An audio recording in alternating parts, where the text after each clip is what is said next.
All right, we have got back one of our most in demand guests ever. He's been a friend of the channel for years.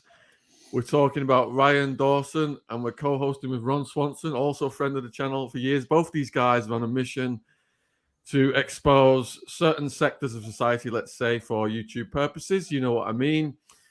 And we're going to be talking today about a subject we've never talked to Ryan before about. We did have Dan on talking about Andrew Tate, and we know Dan is against Tate. I am the host. I'm neutral. A lot of people have criticized me because they think that every guest I have on, I'm endorsing their viewpoint. But no, we're just trying to learn from our guests. So Ryan is on, and he's going to be exploring the truth in the Matrix that Andrew Tate has talked about. So huge thank you for coming on, guys. Thanks, John. It's always good. Thank you for having us, Could you John. could you tell us And nice what to meet is you, the Ron. Matrix? What is the Matrix? Hey, Ryan. Matrix is a code word for things you're not allowed to say on YouTube. And who's running the Government and Matrix? corporate conglomerates, you could say. Okay. Yeah. And what made you start to get interested in Andrew Tate talking about the Matrix? I didn't actually listen to Andrew Tate very much until he got blanket banned. And then I thought, this is interesting. Why is this person being banned off everything? Because at first, because I hadn't seen a lot of his long form content, I would just see little clips here and there on YouTube Shorts or TikTok, whatever. It just seemed like kind of run of the mill manosphere, anti feminist type of stuff, and just whatever. But when he got banned on everything, I looked in deeper at some of the things he said, and it seemed like what he did is he started with that stuff and trying self betterment, masculinity, and things, and he'd also say some outlandish stuff. And a lot of people love what he says, and a lot of people hate what he says. So that's why he's so popular. You know, that people have very strong opinions one way or another about things he's saying. I didn't know. I'm like, well, I mean, I liked his kickboxing career. I knew him from that and nothing else. But then after he got really big and had a large influence and platform, then he started talking about things that the system really hates. I don't think they put him in jail over his manosphere stuff because a lot of other people do the same thing, same content, nothing happens. It's when he started talking about the thing that went around that got people sick, when he started talking, see, like we can't even say it on YouTube, like, you know, this is a threat to the system. He That's talked crazy. about the weather, if you know what I'm saying. He talked about a place next to Russia and a thing that's going on over there. And these are the things that we won't even say because I don't want to get your channel erased, even though there's nothing wrong with these topics. People ought to be able to have free speech and dialogue about these topics. And so that is why the system snapped on them. I don't think Romania suddenly started caring about human.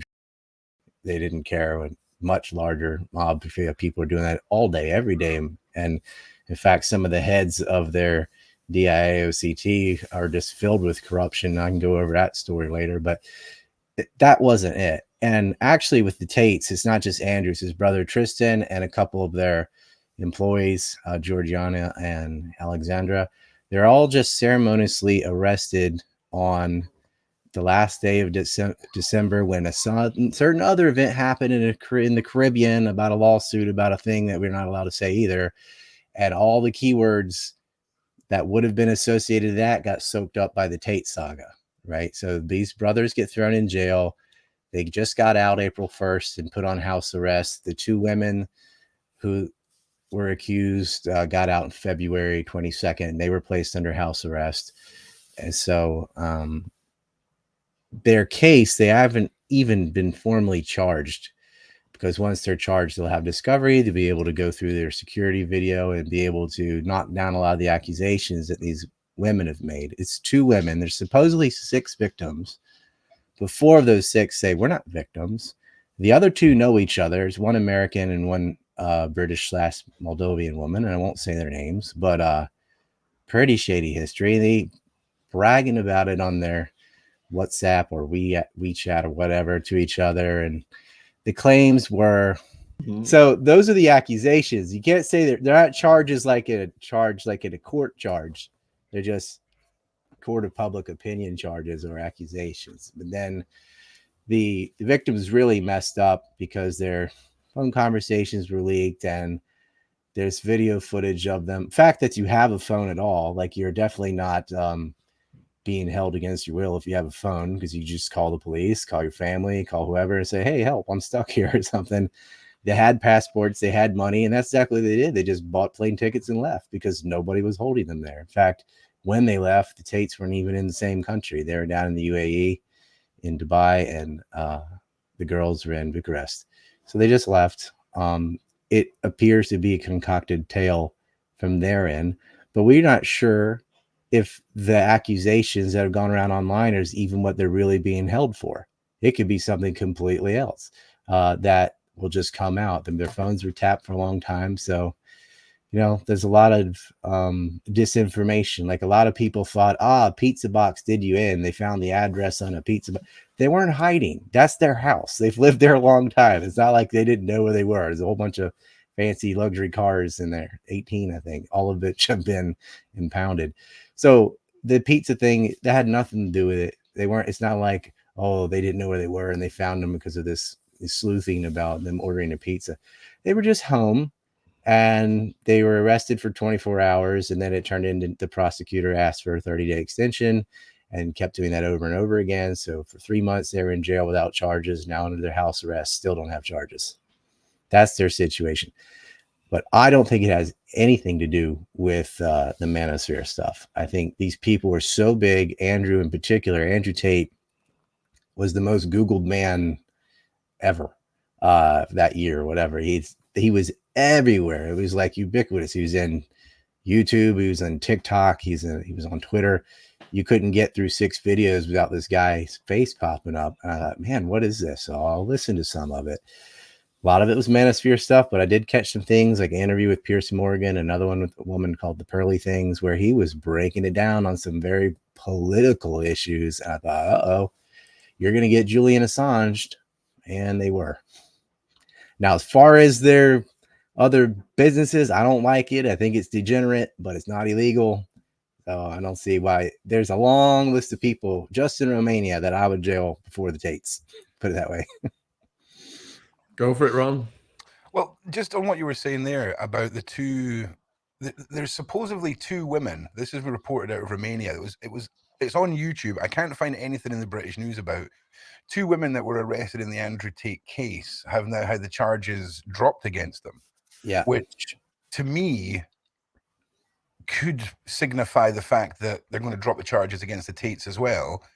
Dan brought up a good point about the fraud charges against the Tates. Now, if the Romanian, do you think it's likely that the Romanian government could have bundled all of this together and used the R word and the human transportation side of it as a way to put the story out for them to then just remove those charges and go straight in with the fraud-based charges against the Tates?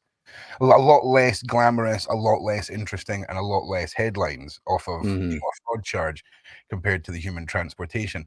Do you think if these 2 girls have had the charges dropped, that shows that the Tates could possibly have their charges dropped? And do you feel that hang on a second, the Tates have... Oh, I've lost my train of thought. Hang on a second. I'm going to add to that, though. Also, or like a plea bargain with the girls or something. They could have agreed to cooperate.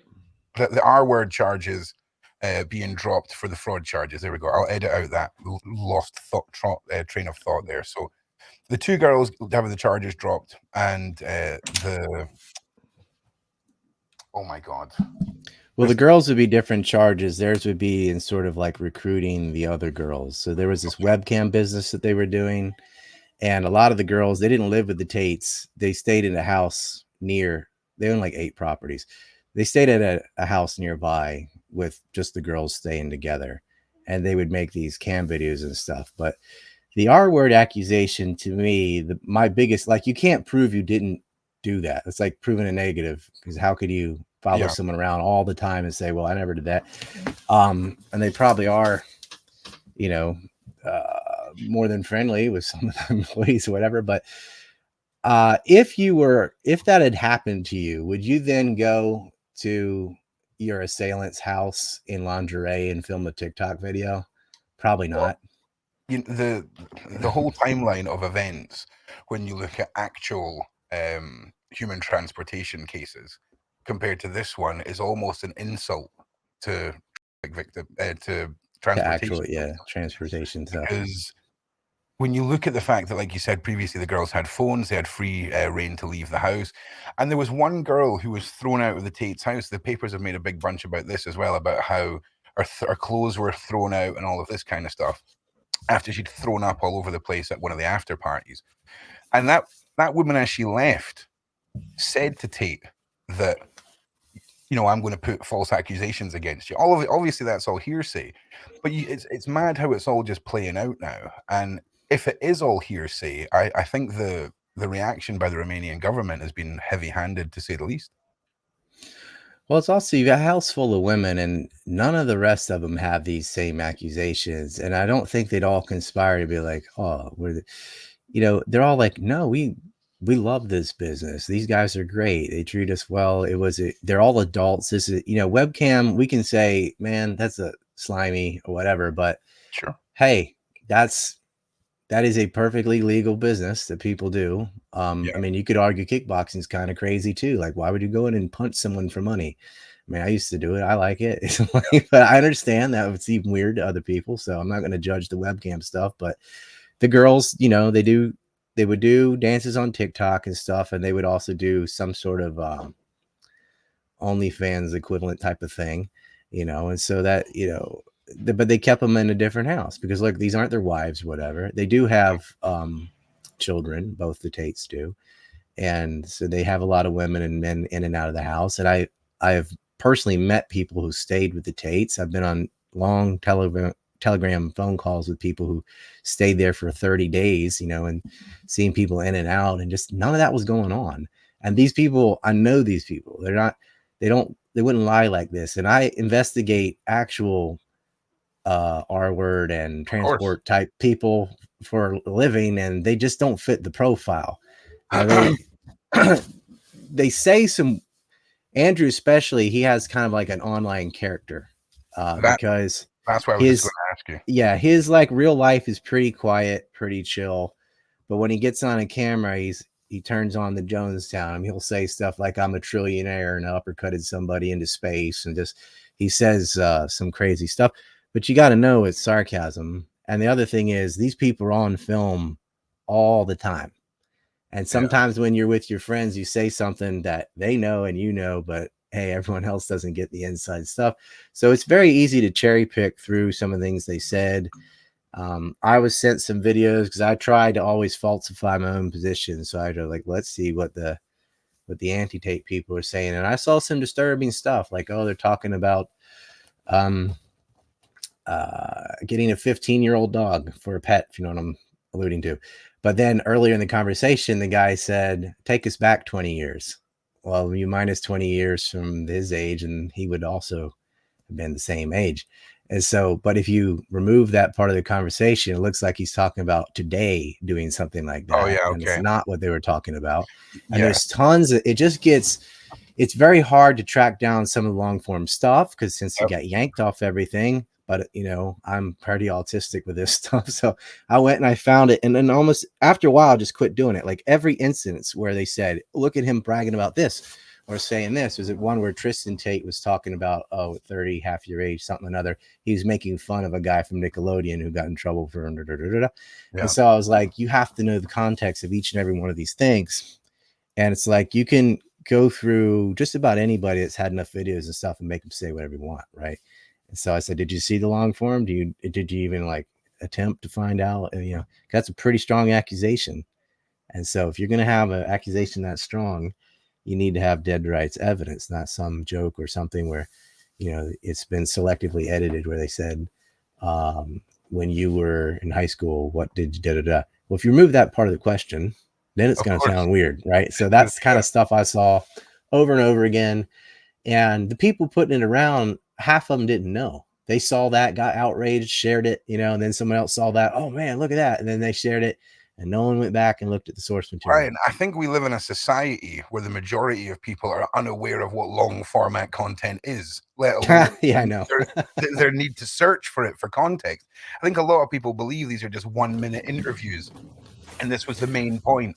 Well, that's the It's problem. insane. Like our news media is 5 minutes long. Like it'll take a complicated thing, like the thing in the Eastern Europe that's going on right now, and it'll get, if it's on the news at all, 30 seconds. Yeah, Oh, of remember course. that? That's still going on. There's another one below that in a country that starts with S. The thing going on. Nothing, no news for like they haven't talked about it at all. Get as many bits of footage of what's going on over there. It looks like an action movie. Put that on the telly. Skip to the next thing. It's mad. And there's, they knew that arresting these guys was going to get a massive reaction, and you also had on almost to the day before they're arrested, the chief of it's called the DIA. What is it in Romania? Well, I'll just say in English is the Directorate for Investigating Organized Crime and Terrorism. She was appointed to her position when the former chief had to resign because the former chief's husband, who was a police officer, got suspended for 3 years for corruption. There's a whole case. People can go online and read about it. But they said, since she wasn't like appointed in the normal way, she was a replacement, a deputy of the former boss, that by March 1st, they're going to start select someone, the new candidate. And those went out December 28th. And so that's like just days before. So she needed a big case, it seemed like. Okay. And that it could be motivated. That could be a coincidence. That could but also if there's a coincidence or two, but you start adding up enough. Yeah. And sometimes correlative evidence isn't causation, but it's not nothing either. I think when you put it like that as well, when we're talking about using the R-word charges as a way to propel the case and then remove those and hit them with a fraud, you could quite easily see a panicked woman sitting down in a room going, oh my God, how can I make this big case even bigger? Let's just pin all this, use the Romanian 30-day extension system, remove it all, and then slap the fraud on. Because if you're saying I get that, but there's something I know that I can't say because they are in the process of going to have a trial, and it's big. And so it just gives me a lot of confidence in my position, though. But there was, let's see how I can word it. There was an employee for Ezra Levant, the Rebel News Canadian mogul, who had accused Andrew of R-word informally, just told all her friends and stuff, right? But another Ezra Levant employee had seen them kissing each other in the car and stuff. So there was some sort of consensual relationship. And then later, probably he just went to the next girl and she got mad and made that up. That seems what it seems to be the case. But there was a vindictive sort of angle against him and his brother for being playboys, right? Some girls get burned and mad, and that's a very plausible thing that happens. And a lot of women know, especially in the West, like, hey, this guy's got whatever millions of dollars and this and that and champion, and I can ruin his whole life with one accusation. Well, this is the thing. I think a lot of these girls, when they think these plans out, they don't realize that as soon as they go public with something like that, they're legally silenced, and the clout train that they were wanting to be repeatedly posting for the shock factor ends. And you see it all the time, Ryan, with this premeditated accusations towards influencers and to celebrities and things like this, just so that people can gain a little bit of traction online. Well, especially if two girls are chatting back and forth saying we deserve an Oscar, and stuff like that. Say, okay, this is not sincere at all. And I mean, those are quotes, right? I mean, that was a direct quote, right?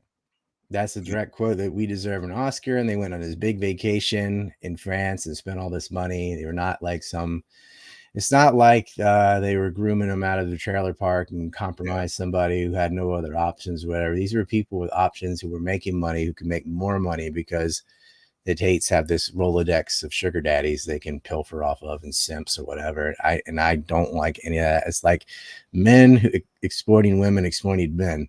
But it's not actually exploitation because it's all above board, and it's all pathetic, but it's not exploitation because you're an adult and you make that decision. If you want to pay a girl money to strip for you, hey, that's your problem. But it gets stickier because you've got Andrew Tate telling young men that porn's going to ruin their life while he's out there running a cam business. Do you see what I mean? There's so much bizarre. That's not illegal. I mean, I agree. Like, that's how can you can say don't simp, but we're gonna make money off of simps. Listen, simps be simping. All right, we're never going to stop the simp wave, but it is interesting. But you know, it's kind of like someone addicted to cigarettes that says, "Hey, man, don't ever smoke." I wish I didn't. Yeah, you know, you can have hypocrisy and still make sense. Like, I don't know. Like, you can this is what you ought to do. So I just, you know, I'm doing it, but you shouldn't do this. You know? Needs to go on Escobar told the young people in his communities to stay away from the white. He says it was America's problem. But he still sold it. Yeah. And built soccer pitches. I see very suspicious woke movement posts all the time, tearing down heterosexual white males, and it's a new movement now. So for me, as a person on the internet watching Andrew Tate, the whole thing's fascinating. You've had people that have come out and said outlandish things, being cancelled, got a bit of traction before, but the way that he set up his university to propel him, and the way that so many young people and people who are older have sort of gravitated to the reality, not the snipped, posts that people have cut out and taken out of context, the long format stuff where he breaks things down and talks about money and how to, depression and how to see yourself. Now, we're talking about guys with millions of followers, billions in the bank, but they still take time to help cancer patients and try and inspire their fans that are struggling. Now, you can say that, oh, maybe they're doing that for publicity and all the rest of it. Well, we never heard anything about any of this going on until people started dying because they were in prison. One poor girl, sadly, who Tristan was talking to for weeks and weeks, she was dealing with depression and having some really bad thoughts. And he would talk to her and her parents, and then they went away to jail, and sadly, she took her own life. And it's sad when you see what was going on behind the scenes that wasn't clout-based and what they were doing, if that makes sense. I think it's not publicity. Like, they didn't come from money. They had a rough beginning, and so they've hardened themselves, and then they made some money, but they know what it's like to be on the other side, to have that financial stress, and then you also have to take the context of the rest in with, like, first they got canceled off all the platforms. And I know how that is, right? I didn't do anything, but you say the wrong things, you become a threat to the system, they yank your platform. So the manosphere stuff, I don't think bothered them as much. But when they started talking about their opinions on depression not being a chemical imbalance, that it's a mindset and mentality and your environment and that's their opinion. They didn't like that. When they got in talking about, hey, I can't say this place didn't shut down over the thing, and no one, it's not like everybody died. And they started giving examples, and then he started talking about British politics and saying, look at all these stabbings in London. Why don't they just get 15-year prison sentences? And he's saying this on Piers Morgan, and he's saying this on shows, and a lot of people are going, hey, I'd elect that guy. Like, Andrew Tate could win an election in the UK. He could also sway an election in the UK. Too powerful, too much influence. But what really scared, I call it the system, they call it the Matrix. I'm a little bit older than them, but the system, what really, really got in there was a post he made January 18th about this real world. It's sort of like his hustler school, but this is the threat. Their own banks, their own payment processors. Because you have to really have free speech, you got to have freedom financially, right? Yeah. They've been talking about that for a while, setting up the Tate Bank and creating a whole new. Well, so that was in motion, and Andrew was the spearhead of it, and like right then they go to jail. And I don't know if he can I gotta be careful. Say something like that, if he can put that into fruition, the plan's rolling under another person, but they got to deal with this whole headache. And he believes the fire of truth is going to come, and I think he found Islam in jail. He was already a deist, and he was seeing Islam as from a pragmatic point of view, like, well, this is functional, like, vehicle to get people to self-improve, whatever. But I think when you're in, and this happens to many people, if you can't do anything but push-ups and read the Quran, you're going to come out a Muslim. Obviously, it's sincere. It's not an act. Yeah. So one of the incentives is perhaps if you look at the the pay for a Romanian cop or Romanian prosecutor, these guys are in your backyard flexing that they've got all these cars and all this wealth. Isn't it just a transfer of wealth from the Tates to the locals? And didn't they kind of bring that on themselves by becoming the biggest flexers in the universe? Yeah, what call you Bugatti?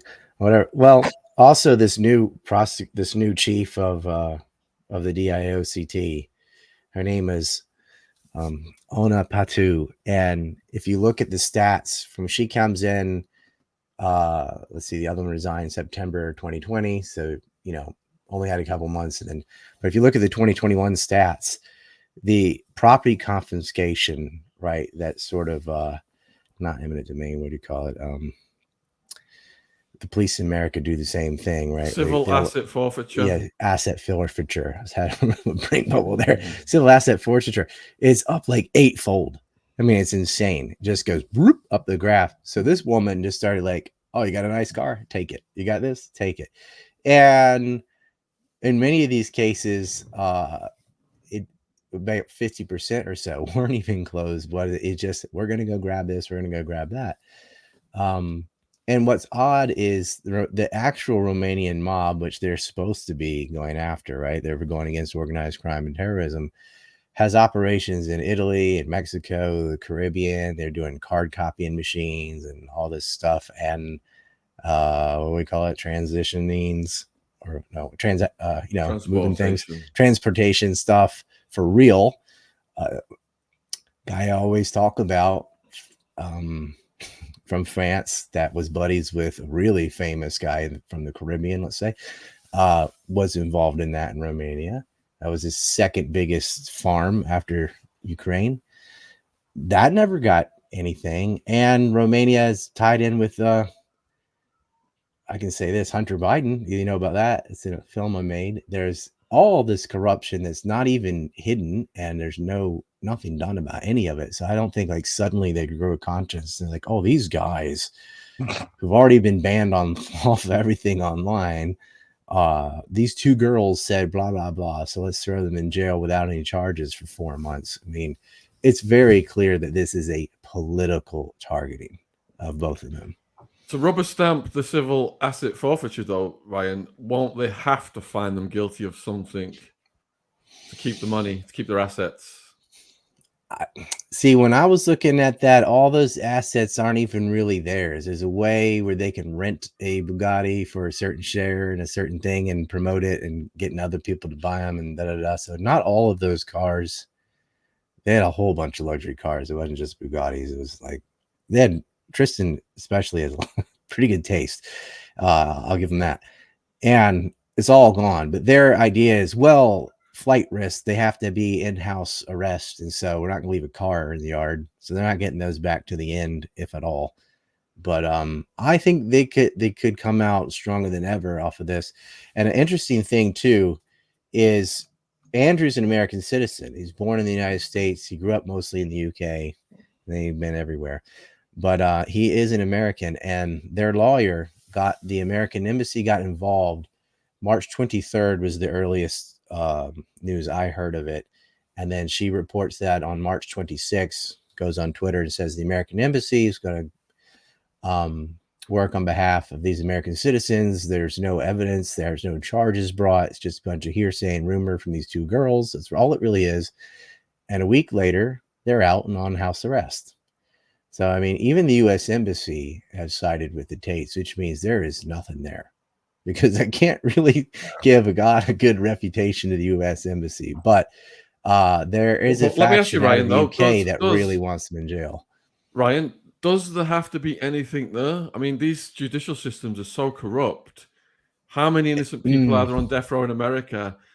My theory is that they've got to convict the Tates of something, whether they've done it or not, just to confirm the case and keep the assets, because the massive incentive doesn't matter who owns the assets. If they get to keep them. Yeah, they want them, but the difference is, and I completely agree with you, of all the innocent people on death row in the US, UK, in the West, and even worse in Romania, but how many of those innocent people are also multimillionaires?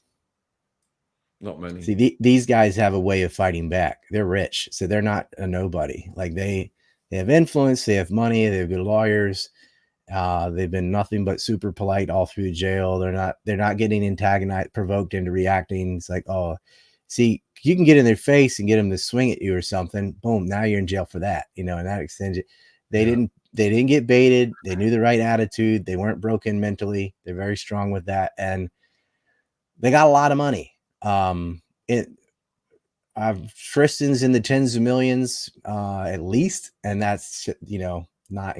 I don't know how liquid they are, whatever. And Andrew's in the hundreds of millions, so that's very different than the typical person that gets pegged for something and that just doesn't have the right legal representation or whatever, and then they end up in jail just for the private prison system or for whatever. But the asset forfeiture, you will see that when on like cartel bosses and stuff or underbosses and things, they'll go take their house, they'll take their everything.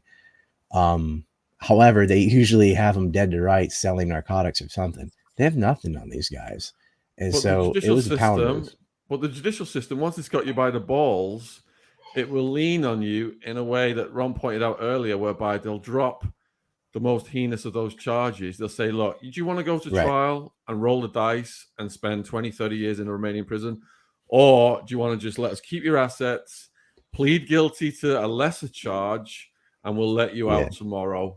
Take the tax evasion or the money laundering charge, and and that could happen. That's what I was just going to say. Could you imagine if the whole world is watching for a guilty or not guilty result on the R word and the trafficking? He goes in, he pleads guilty to some lesser charge, but all the papers just print Tate guilty. Mm-hmm. That's his reputation destroyed now, globally, from an average consumer point of view, which looks like it's. I mean, if they can just rubber stamp the fraud charge, keep hundreds of millions, and then ruin this man's reputation, surely that's the plan. We've sussed it out here. Like that has to be the plan. Surely that they've put in play. It has to be. Hope you're enjoying this podcast. There's a word from our sponsor, Rocket Money. The other day, I had to cancel 3 Amazon Prime memberships. I had a personal on the UK Amazon, US Amazon, company account, US Amazon, UK Amazon. Do you understand how hard it is to cancel these bloody things? That's why Rocket Money makes these things so much easier, formerly known as Truebill. The app shows all your subscriptions in one place and cancels what you don't want for you. Rocket Money can even find subscriptions you didn't know you were paying for. Just like with me, with my 4 Amazon Prime memberships, you may find out you've been at least double charged for a subscription. To cancel a subscription, all you've got to do is press cancel and Rocket Money takes care of the rest. Cancel unnecessary subscriptions with Rocket Money today. Go to rocketmoney.com/Shaun, SHAUN. Seriously, it could save you hundreds per year. That's rocketmoney.com/Shaun, SHAUN. Thank you for supporting our sponsor, Rocket Money. Links in the description box. Cheers. On YouTube. Yeah, for sure. Anyway. So, Ron, let me ask you a question, Ron. Sure. You've had a taste of the Romanian remand center, right? You've been in there for 90 days. It's horrendous. And you know that the prison is going to get much worse, like Dan said. Yeah. Would you roll the dice and possibly risk spending 20 years in those conditions? Or if they said, look, we'll drop the main charges, sign for fraud, we'll let you out tomorrow, we're keeping your assets. What would you do? Would you roll the dice to risk 20 years of your prime time life in a Romanian prison where you could get murdered anytime? I would do the same thing as Tate, but with a different mindset. I would poop my pants, sign whatever I needed to sign, and then get on a plane and go home thankful that this was all over. Tate will go in and go, take it all. I'll just make more. Okay? That's the mindset that this man has. So what? You've taken everything away from him. He had nothing to begin with, but he's still got his Rolodex. Do you see what I mean? You know, if you've got 100 millionaire friends that are all close to 100 million, chucking $1 million in your bank account to get you restarted is nothing to these people. So I honestly think if it comes down to that, Tate will just burn all his money in a pile before you know, if he could have metaphorically burnt it all in front of the courthouse, he would have done. So I think if he has to sign, he will, and I don't think he'll give a rat's backside about his assets. I think he's clever enough to have, you know, little pockets put in other people's names all here, there, and everywhere, and places that they can't be found. Surely, he must have done. So yeah, I think that if it was me, I would do the same thing as Andrew Tate. It's just our mindsets would be completely different. I would be shaking whilst I'm signing, if you know what I mean. He'd be signing in his own blood. You know what I'm saying? So that's what I think. I don't think anybody cares about cars as much as their freedom. They'd be like, fine. I think I'll when get it comes another down one. to it, I think when you're on that side of the bars, who cares about the cars? But if you know you're outside, you'd be doing what you could to protect them. But you know, pieces of metal and leather definitely can go when it comes to freedom being at stake, for sure. I think they'll emerge bigger than ever, though. Of course, like they the will. Matrix attacked, it lost. Of It's course. gonna be, they're gonna be everywhere, and it's gonna be very good for alternative platforms. In fact, because they still won't be allowed on YouTube. Now they are back on Elon's, post Elon Twitter. Like I'm even on Twitter. Like that's if I'm on Twitter, everybody, they'll let anybody in there. Yeah. And like that's gonna be the on ramp. It is good to have an on ramp. And right now, Rumble and Odyssey and some of these other things are nowhere close to YouTube numbers, but more and more, like Russia Today is now on Rumble, right? As a major news network. And so it's coming. And when it comes to political news, people are going to Rumble because that's basically what it is, whereas YouTube's just mostly music videos and trash and garbage or whatever. And there are some political sites still on, but they're like having to self-censor, and you can't talk about anything. Yeah, no, there's a long list of stuff that you're not allowed to say, right? Everyone knows how bad the censorship is on YouTube. So that is going to be an up and up for Rumble and Kick and these other. I think the biggest problem, right, Substack is the retrospective action of YouTube. So in 2018, the TOS was this. It's now 2023. The TOS is this. You made a video 5 years ago where you said something you shouldn't have that isn't applicable now, and bam, your whole channel's gone. It's the retrospective action. Well, they didn't even do that anymore. David Cole just got banned 15 years. He's on YouTube. No strikes, no warning, no anything. Just woke up one day. Things gone. All his videos are gone. That happened to me. Like I played the game of getting something banned and doing an appeal. I had my whole channel taken away one time, and I went all the way to Ireland and talked to them in person, got my channel returned. And then, another year and a half goes by, and they just one day, just gone. No strikes, no warning, no anything. Because they make the rules up as they go along. And I wasn't breaking any of the rules. Like once I knew the rules, I just wouldn't say these things. But they were like, we have to get rid of this guy. And then eventually I think they thought, well, just get rid of him. There's nothing they can do about it. It doesn't matter. Which brings us to one of Tate's quotes then, where he said, first they try to destroy your reputation, then they incarcerate you, and then if that doesn't work, they whack you. Do you think then if he comes out of this Romanian prison situation as a free man, he's going to get whacked, Ryan? There's always that threat, but the thing is, if you want to avoid getting whacked, you want to, instead of hiding, you want to do the opposite. You want to be as vocal and known as possible. Like that's why a certain woman hasn't been whacked in prison, is because of how vocal the other one was. Your audience knows what I'm saying. So they can't do it twice, right? That's why you couldn't do another airplane thing. And yeah, you couldn't do that again because so much scrutiny went on the first one. You can't pull that off. But the FBI had a profile on John Lennon, right? Why? He's a singer, right? He's a songwriter, singer. But John Lennon was like, Michael Jackson level famous, and he had enough influence, because back then that's what influence was. There was no internet or anything, that he could sway elections. And someone did end up whacking him, right? That was exactly what my next point was. Do you think that the template for what happened to Lenin has, been altered for the digital era, where cancellation comes before the pew pew now? Because, like you say, it was through music and through printed work that Lenin had such an impact on the world, and the medium in which people absorb messages have changed now. So do you think they've adapted their tactics? Was going to be my next question, because I think there's a lot. Well, influence has always been their fear, right? Because you can't get a war started, you can't get sanctions in place, you can't do any of these things without first lying to everybody, right? And so if they lose their monopoly over media, they lose everything else. And they're scared to death of someone having enough influence and reputation for being trustworthy that they just say something and people are like, why am I going to listen to CNN or Fox or whatever, or BBC? I'm going to listen to these influencers instead. I'm going to go listen to Ryan Dawson. I'm going to listen because that guy's been telling me he was right about Iraq. He was right about Syria. He was right about this. So they're going to start. That's going to be the new news. They're going to go, what's Sean Otwood have to say about this? Because I don't trust so-and-so on the TV. They always lie to me, right? They're scared of influencers. And Andrew Tate was the top as far as attention for young males. He said, don't join the army. Oh, they didn't like that. They didn't like that. Yeah, no, that wouldn't have went down.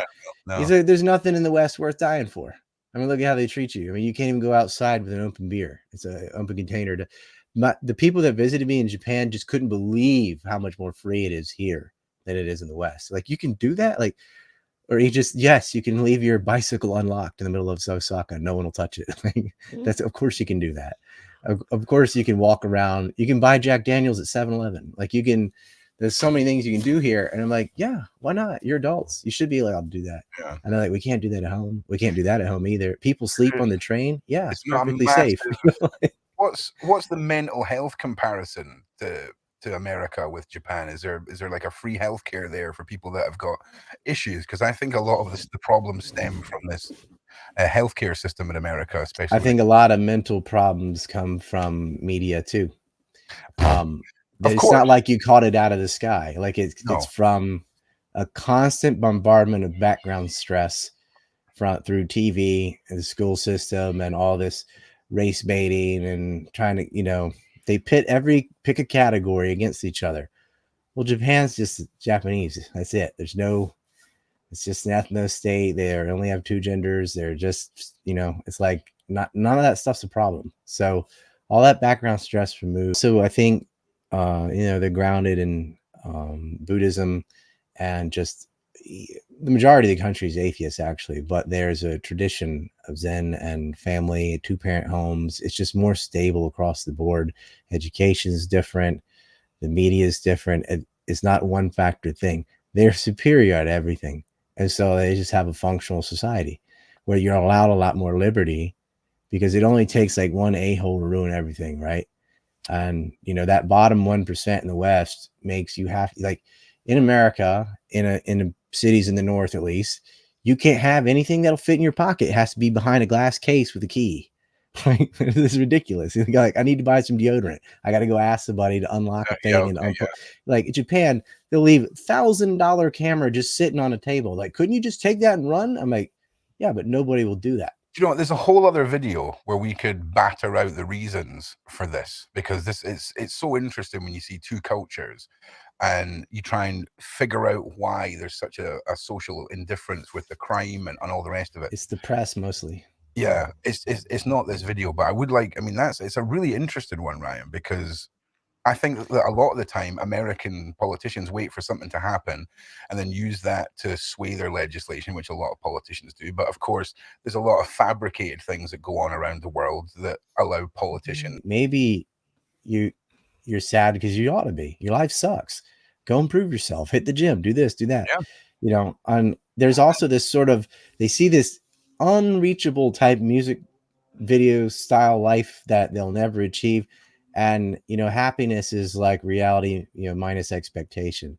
And their expectations are so high, what they want to be. And, you have a whole generation in the US, I think in the UK too, that cannot get a house as well as their parents, if at all, right? They're living at home longer because housing is so much more expensive now. You can't just have a guy with a job pay for a family like you used to be able to do. You got double income families, both people working, stressed out. It hurts relationships. It hurts marriages. Like, the economy affects things socially, right? And This is too much to get into, but this is something that Andrew was starting to speak about, and in a way that was digestible for the youth. They'll be like, hey, that's not you. Look at the situation you were born in. And maybe that's why you're sad, or you want to identify as this or that. And people are so desperate for attention. They grew up with this Instagram culture, and look at me, and there's all these filters and stuff. So a woman especially has a completely delusional view of herself, because all the pictures of herself she's messed with to the part where she's unrecognizable. And there's this Dunning-Kruger effect with ugly people who are like, I'm a 10. They all think they're 10s. It's like, you're not a 10. Almost nobody's a 10. But, it's look at the health. I mean, the average weight of women in the US is 170 pounds. And in Japan, it's 116 pounds. Okay. That's quite a spread. Everybody here's thin. To see an obese person is weird. But you know what? It was like that in America in the 80s. I remember in my school, there was the fat kid, like the fat kid, right? Now there's childhood obesity, right? We are so physically unhealthy. And it's from that the mental health is follows, as Bruce Lee. I'm wearing Bruce Lee today. The mind follows the body, improve the body, improve the mind. And they're not improving the body. PE in the US is if you wear tennis shoes, you pass. Here's the lead. Check that out. Nice. Wow. It's horrifying when a younger person's like, who's that? Is that Jackie Chan? I'm like, oh man. Oh God. Sit down while I teach you, child. Yeah. Right. And which country do you think Tate will settle in next if he gets released? Well, he's stuck in Romania until the house arrest is done. He'll get released. I would have a discussion. If I was to advise him, I'd tell him to come here. But that's gonna be up to him. Like, the problem is he doesn't like learning new languages. Tristan can speak Romanian, I believe. So that's sort of why they are where they are. It's not just that, but Asia has a lot more freedom than even Eastern Europe. And, there's going to be problems with moving to somewhere like Russia or something. And, the West is done. Like, it's almost unfixable. So I want it to fix. I hope it could be changed, and look, the US, we got RFK Jr. running for president. Like, something major could happen fast. And if the US improves, everything goes with it, because the US is dominant. Their economy's dominant. The military's dominant for now.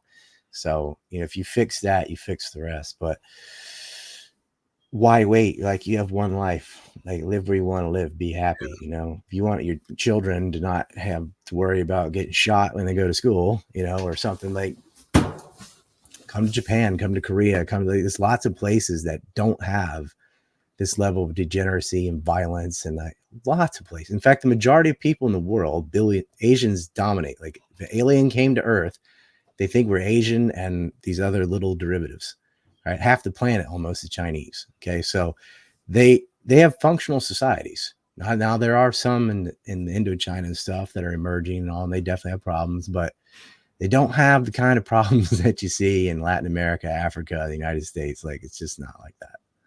Dan was speculating that Tate would end up in Dubai. Does he have links to Dubai? The UAE, yeah. I mean, he loves that city. That's his favorite city. But he hasn't been over here, so we'll see. It's I could see him in Dubai. And because of his Islamic beliefs, he'll be probably drawn toward that area. Actually, I'm just thinking what he ought to do, right? Not what he will do. He'll go to Dubai, but he ought to visit Japan. So it sounds like, Ryan, that you have some inside knowledge on what he's been through while he's been in prison. Could you expand on that? He did a lot of push-ups and reading the holy books, because they didn't let him have yard time. And I guess I can say this now, a cousin was running his Twitter. Like, he didn't have access to electronics or anything. So, you're just doing the Herschel Walker workouts, right? Your own body weight, doing a lot of push-ups and things, and thinking, reading, planning. And the thing is, like, he had this really awesome business plan he was just about to set in motion, and the whole thing, just because he was gone for 4 months and it really relied on him and his name and his brand, just fell apart. And it looks like that thing is going to be on hold until all of this passes. That's the problem. But the whole time there were all these rumors, oh, his lungs are messed up, he's going to the hospital, he's lost all this weight. Like, no, he's actually more jacked than ever, because you've got nothing else to do. Just sitting there working the body to keep the mind sound. Him and Tristan, always polite to the prison guards, from what I'm hearing. Always, just never, it never broke to them mentally, and that says something. And that, I think, from martial arts training, that helps with that kind of self-discipline. And both of them are kickboxers at elite level, so they tried, they fired their shot. And it's interesting to me that even the American embassy sided with the Tates the way they did with the American basketball player in Russia and some others. They sided with the Tates because, like, well, if you don't have charges, you can't just lock them up while you look for evidence for 4 months. You had a year, and then you had another 4 months, and you still don't have any formal charges. What's going on here? Now, if it is the money laundering thing, like we were hypothesizing, and not this silly, 2-girl accusation, those girls are full of crap. They do have casinos and a lot of kind of complex businesses that would take some time to come through all the this and that and crypto and da. So I could see that taking a while. But house arrest, you can do that. They don't need to be in jail. And they're not now. So do you know his conditions of house arrest? They can't leave their house. They're allowed to use, they can use their phones, they can stay in their house, they can have visitors, they can talk to lawyers, but they can't leave. So are they allowed to do media interviews? Yes, but what they did for the first 6 days, unless something happened today, I don't know, they left the press standing out in their yard in the rain while they're inside, because they had a lot of business to catch up on. And so I didn't talk to Tate, but I heard his voice on a conference call talking to somebody else that was over here. I just kind of accidentally heard that and walked away. But so they're doing business first. So because they had a lot of things set in motion, a lot of people depending on them. So they're tying up all that, their war room, their business associates and stuff, updating all the stuff that they couldn't get to, and then they're going to deal with their case, because they really don't have anything to do. If they're innocent, they're like, well, I didn't do anything, so that's all I can say. That's up to them to prove us guilty, right? We're just going to tell the truth. So they just went right to business, right to work, working on all their different projects they got, and including the real world. So that's what they've been doing since they've got in. I think they are going to do a bombshell interview here in a few days. That's what I heard. And I'm sure that's going to be the most watched thing ever. I don't know. Wouldn't the lawyer expressly tell them, if you've got a case pending, never ever to do an interview like that? Because I don't think they're going to talk about that against you. Oh, I know. Well, they're not going to talk about the accusations and stuff. I mean, they're just going to do what they were doing before, like self-improvement and so on. People ask, I mean, you're in there with the Sean, the cockroaches and I imagine Romanian jail is almost as bad as Arizona. Well, according to Dan, it's especially under Sheriff O'Para or whatever, but it's got to be abysmal. And I think also the more intelligent you are, the worse prison is, because you're just stuck with no simulation. You got a book, maybe, it's horrifying, but they're already back to work. When I got arrested, my lawyer said to me, do not speak to the media, full stop. Don't talk about your case. Just do not speak to them, full stop. Wouldn't that be the more strategic thing to do? Well, their interview is going to be with their inner circle. It's not going to be, we're not going to hear it. So I wouldn't worry. Yeah. They have, they've got an inner circle and another circle. And this is why, is this organized crime? No, it's not. It's just business associates and people they trust. And, here's where you should go forward and do this. Here's how you can make money. It's just normal advice. But as far as the case goes, I mean, they have some very good evidence on their side on some of the accusers and things. And I ain't going to say anything. And no one else is going to say anything, and that will come out. The truth will come out when, at the end of this month, I think, assuming that's when if they don't bump it or anything. And trust me, the justice will be served The only doubt I have about it is what you said earlier is, well, you can be all right and the system's corrupt and doesn't matter. Well, Doesn't there's matter nothing you what can bit. do. Exactly. No. But What about the legal team then? Because I saw that the guy in the beginning who represented them, he seemed a bit inept. Did they bring in more legal back? well, the main lawyer, she seems pretty good. She's done short media interviews where she's saying very concise points that even Tucker Carlson and some other media personalities or whatever have picked up on and say, hey, why aren't there any charges? Like, real simple. If they're in jail for months, what are the charges? They weren't even charged. Still haven't been charged. Why not? How come we can't use some of the surveillance video to vindicate them? Like obviously this X can't be true if you've got film of this person walking around back and forth, leaving in a car, coming back in a car. Like, these girls lied. But you shouldn't have to prove what someone else did. Like, you're supposed to be innocent until proven guilty, but that's not how it really works. That's how it's supposed to work. Sometimes you have to prove the other person guilty, but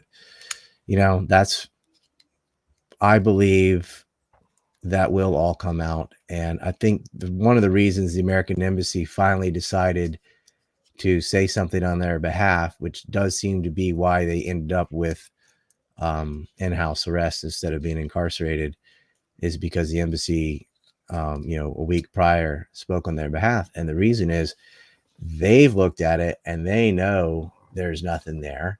And it looks really bad on the United States to reverse the innocent who are proven guilty. I mean, that is a hardcore value, one of the few good things left about the United States that everyone will not yield on. And they are American citizens. They must have seen all the evidence the prosecution has and stuff, and they're like, we're not, you guys can deal with that later. We're not putting our reputation on that. Yeah.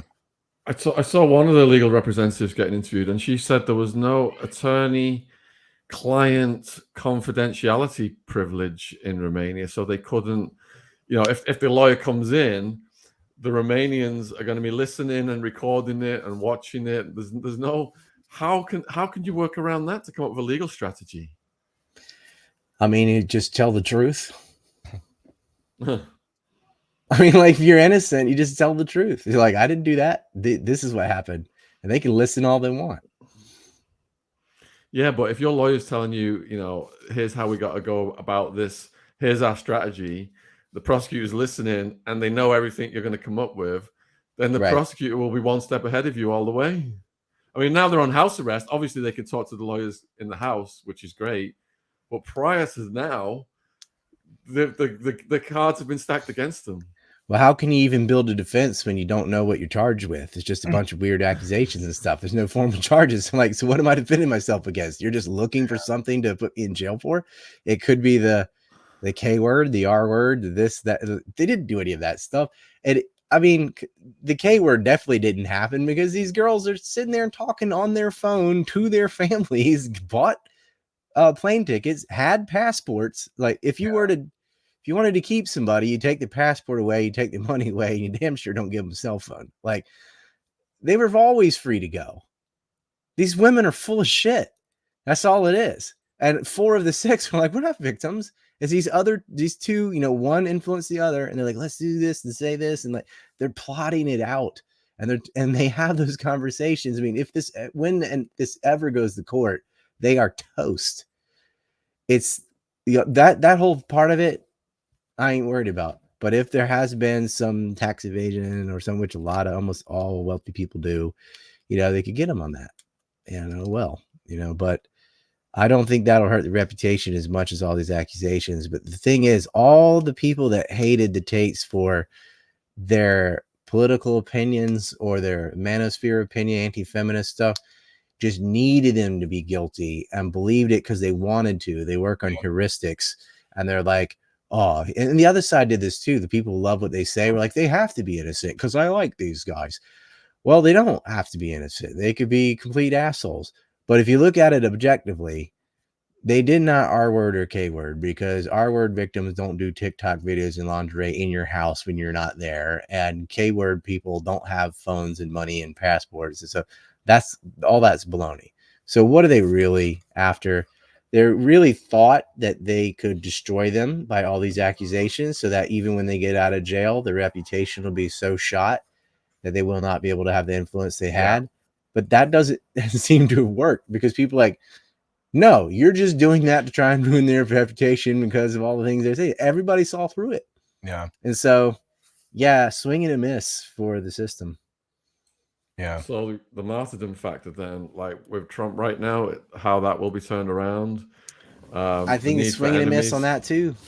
It's funny because there's so many things you could actually go after Trump for that they never bring up. And then, but they can't actually go after him on those things. They're also guilty of it. But Trump, and I'm going to choose my words very carefully. Trump used to be part of the club, and he left. And they hate him, and they're scared of him because they know that he knows what people in the club do. And they can't stand that one of their own left and then became president. It was this nonstop media assault. They made up the something gate, they made a certain day in January. The whole thing was COINTELPRO. Like, all these accusations about Trump are just farcical. And so indicting him, his fan base is just their energy is just going to double down, and he's going to clear the field on the Republican side. There's no stopping him. I think the only guy that can beat him is RFK Jr. From the Democrat side. And if he is running, that will be the first time I vote for a Democrat in my life, I think. But he's he'll release all the files of a certain thing, RFK Jr. There's certain files that need to be released. He's going to do it, like, for sure. And he's very good on a lot of issues. And, like, man, he's an intellectual, which we haven't had in a while. Because Biden is not. Kamala Harris sure as hell isn't. You heard her Russia's a big country speech. It's been pathetic, and the whole cabinet needs to get cleaned out, because the president really isn't. It's sort of the figurehead. It's all the appointed blob positions that you don't elect in the DOD and the cabinet and the State Department and all that matters the most as far as foreign policy and the rest of it. And right now with Victoria Nuland and Blinken and Sullivan, these people are just awful, and we need some real adults in the room. We haven't had a grown up since maybe Schwarzkopf or Jim Baker or some people from like the Reagan or Bush Senior admins. Like, it's been downhill. Well, the Clintons weren't that. Bill Clinton was clever. He's just psycho. But the cabinets have just, they're clownish. I mean, they're clownishly stupid. The Pelosi's and all that we had just an era of like, how the hell do these people get elected? And it's all the way down. Like, we had Lightfoot in Chicago that looked like a character from Gotham, from Batman or something. I mean, it's real bad. And so we need something like an RFK or a Tulsi or someone like that. But even if Trump got back in, man, right now people would vote for a puppet over Joe Biden, like an actual finger puppet. That guy is certified. Well, he kind of is a finger puppet, but yeah, sniffing hair and blowing up pipelines. And man, dude, that guy, he should be in prison. His son should be in prison. His whole family, his brothers should be in prison. Like, and they're not. And it just shows you what a joke the FBI is. All of it is. I mean, look, they're indicting Trump and Biden, and the guy is on film doing beepity beepity beep and selling this and smoking this. And how is he? You nailed it, Ryan, with the whole "he got out of the club" quote. That's why he's going through all of this. He was in the club. He met with bleep bleep bleep something, and he got out because everyone's got a line. And I think when they started messing with kids, he was like, "I'm out of here." And a lot of the people who got prosecuted, E and G and N and RN, all those people went to jail. A lot of them are dead. Coincidence, and that was all under the Trump regime. They didn't see that coming. Since Biden's been in office, there hasn't been a major arrest on the whole time.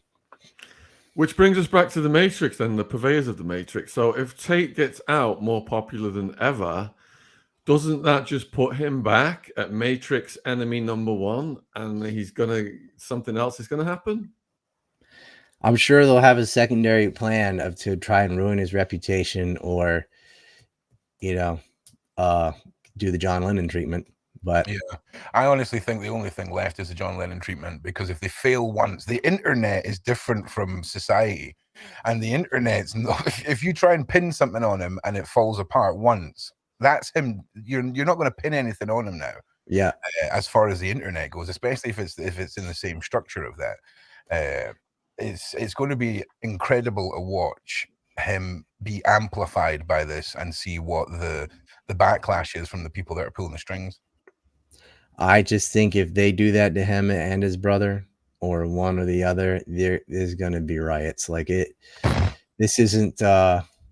These guys are really loved and fought. Like they've really changed a lot of people's lives. Like they're just degenerate and addicted to corn, and changed their life around. Started lifting weights, started training, and it really starts with the body. And they adore these guys. And I mean, they were just driving around the jail playing his theme song and stuff. This guy is, both of them really, they're almost at an untouchable level. And they tried to jail him, they tried to silence him, they already blanket banned them and everything. None of this stuff is working. It's kind of exciting to see. And it's like, if they do that though, all the stuff he's already put out and recorded, that's not going away. No. It's in the internet, and it's going to be everywhere, like more than ever. So and they can't pay him off. Like, I think they're going to have to take the L on this one. Other than honey trapping him or something, that could work. But, I think he's smart enough to see through that. Yeah. Did anyone in the jail, are you Ryan, make a move against them, the guards or prisoners? No, they both of them are kickboxing champions, so nobody tried that. They tried to provoke them, but they just met it with love. And so what happened is they actually won over a lot of the prison guards and people in charge of them, because they were so polite and courteous. Yes, ma'am. Yes, sir. All that. Just sitting there like this, and hey, I'm in this situation, make the best of it.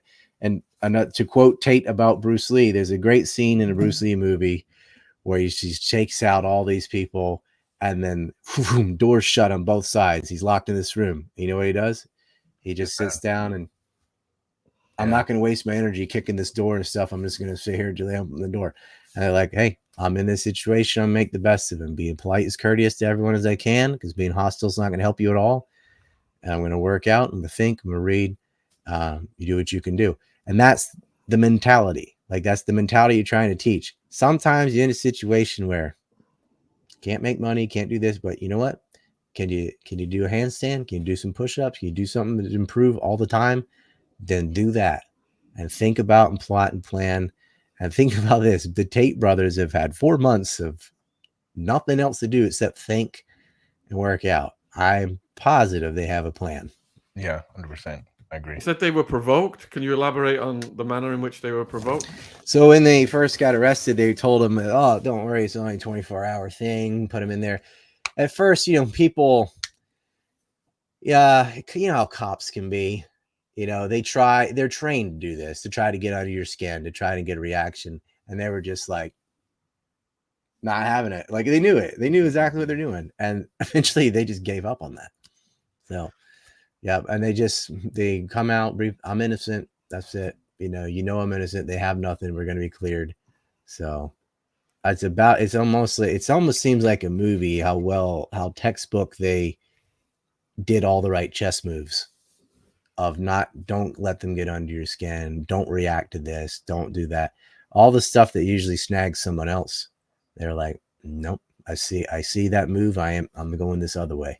That's testament to what they preach as well, though, I think, to be honest. Yeah. It's like they really play. They're doing chess, real life chess with this stuff. Yeah. And Andrew saw it coming. He's like, they already blanket banned me. Eventually they're going to have some bull crap and put me in jail. They knew. Didn't he? Wasn't there a case, a similar or rumblings of a case a year or so ago with him on these kind of charges? Well, it's the same woman. It's just now they come bringing the hammer down. And so in that, because this is already public, I can tell the story. Basically, this girl was at the house, and I'll tell you both versions. Her one version is her boyfriend called and said, "Where are you?" And she's like, because she can hear it, everything. "I'm at the Tate's house. Leave." And she didn't want to leave. She's like, "Oh no, they're holding me against my will." And so then he's like, "Well, then I'm calling the cops and this and this and this." Her story is that she was talking to her brother, not her boyfriend. But either way, like, she was not being held against her will. I mean, they're filming her going out and getting pizza and bringing it back and all that. She'll say, "Oh, well, I was just trying to test how far I could leave, gain their trust." But no, you weren't. You're using Ubers and stuff. It's on your phone. Like, you could leave whenever you wanted. All the other women and all the other people at the house have the same story. The cameras have the same story. You're a liar. That's all it is. Yeah. But like a year after that, they're like, "Oh, did you transport this woman?" And this woman doesn't have the best reputation either. And just, it's like, I don't know, you could have it more dead to rights than bragging about their little con game on apps on a phone that allegedly they are not supposed to have. It's so bad. So I guess she learned from the best, but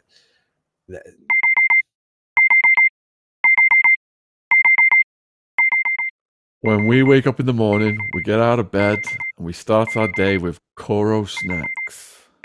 Koro is a healthy snacks brand focusing on bringing additive-free, natural ingredients to their customers with fair prices in bulk packaging.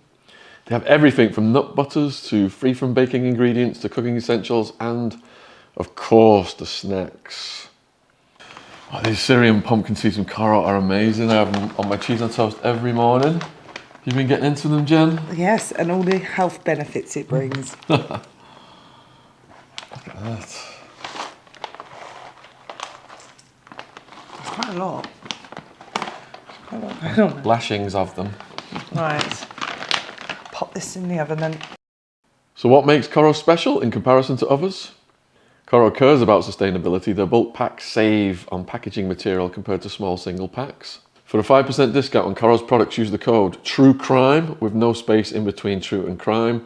The link to Koro's online shop is in the description box on YouTube.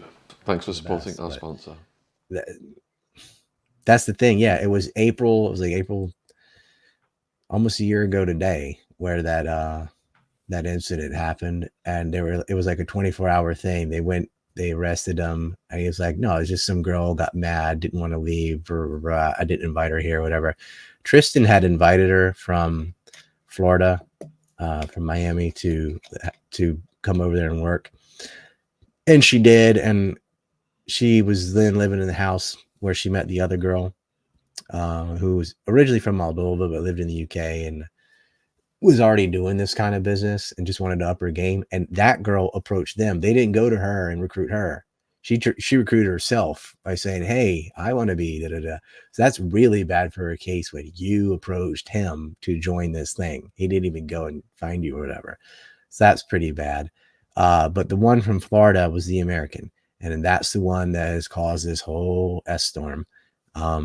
Which, and then goes on vacation, done all the worst things you could possibly do, and probably will not get in any trouble for it, because that's the female privilege of the West. You can accuse people whatever, they get exonerated.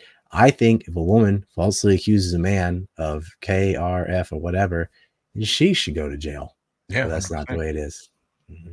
We've got a 5-hour podcast coming out on that in a week or so about a guy who was falsely accused and he went through hell. I know people like that too, and girls will threaten it nowadays. They're like, "If you don't do this, I'll say you did da da da da." There's a girl, child support, things like that. Yeah. She was saying, "I'll tattoo your name on my leg or something," and I told the guy, "Tell her, no, I don't want you to do that, because you know what she'll do? And she'll say he forced me to put his name on my leg." And I was like, "Tell her not to do that, and make sure that's written and keep a record of that you did not tell her to tattoo your name." And like, because girls plot this stuff out. Like, they find a wealthy guy. Like, one of the most dangerous things for a wealthy man is a sugar baby, because all she has to do is be mad one day and can completely ruin your life based on accusation alone.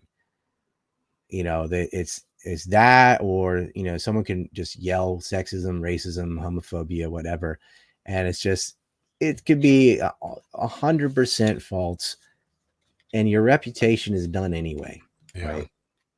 It's, you know, I get called all kinds of names and stuff online. I'm like, none of you know me, none of you talk to me. Those are not my views, but I have to put up with that. That'll follow me around forever.